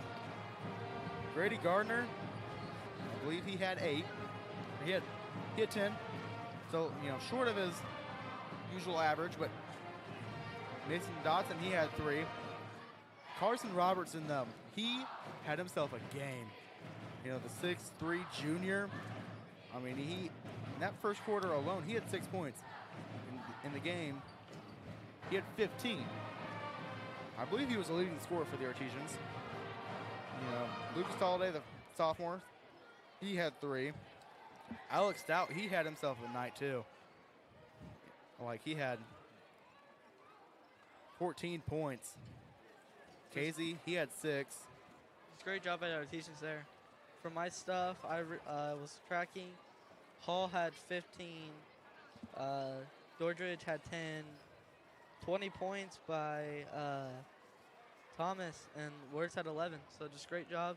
Something I want to notice is that towards the end, like when we were talking about Grady Gardner, like Franklin, they just kept like throwing it more deep, like not really like taking their time. They just kept throwing it down the court, and it was working, easy layup. So Martinsville wasn't ready for it. That's exactly right, Sean. So what are your takeaways for, you know, Martinsville stuff they should take into their next game away at Speedway? I think towards the beginning they're being more like careful with their shots. They were definitely they need to be more careful. They need to be more aggressive. Start off hot, because there were runs where they score 7 unanswered points, and that's just not what you want to do when you're basketball, because that means you're down, but you're having a hot streak randomly. And you know, what are your takeaways for Franklin too? I think Franklin's a really good team. They're 8-7. Their rank in state is 134. But they had a really good game for them. They had a great game plan. They just came into Martinsville and they came out with a win. And you know, we knew coming in, this Franklin team, they have, you know, multiple players that can easily get double digits, and we saw that. You know, multiple players did get double digits for them. You know, and really, the Artesians, they had too many costly turnovers and couldn't quite play the game at their pace. You know, and going in, that was one of their goals that I personally don't think they accomplished. But it's okay. You know, you're gonna have games where you don't accomplish everything you want to going in. You know, really, you know, Mason Dodson, he's an assist leader. I know he had himself quite a few tonight. like coming into this, Wirtz only averaged 5 points, but he dropped 11 tonight. And then Thomas, he averages 14, had 20. So Casey, he averages 2, and he had 6. So I mean, he tripled his average. Barnes, I'm shocked by. Martinsville's doing a really good job. He averages 14 points per game, but only had 4 points. So, Stout, he averages 10. He had 14. So. But Sean, that will do it for our boys and girls doubleheader. Special thanks to everyone who made this possible. Quince Barenbleck, Piper Price, Denali Lane, Lucas Edwards, Bryn Harper, Sarah Allen, Hayden Murphy, our teacher, Nevin Marketan. Along with my broadcast partner, Sean Abner, I'm Parker Bentley. Have a great night, everyone. We will see you on our next live stream. Good night.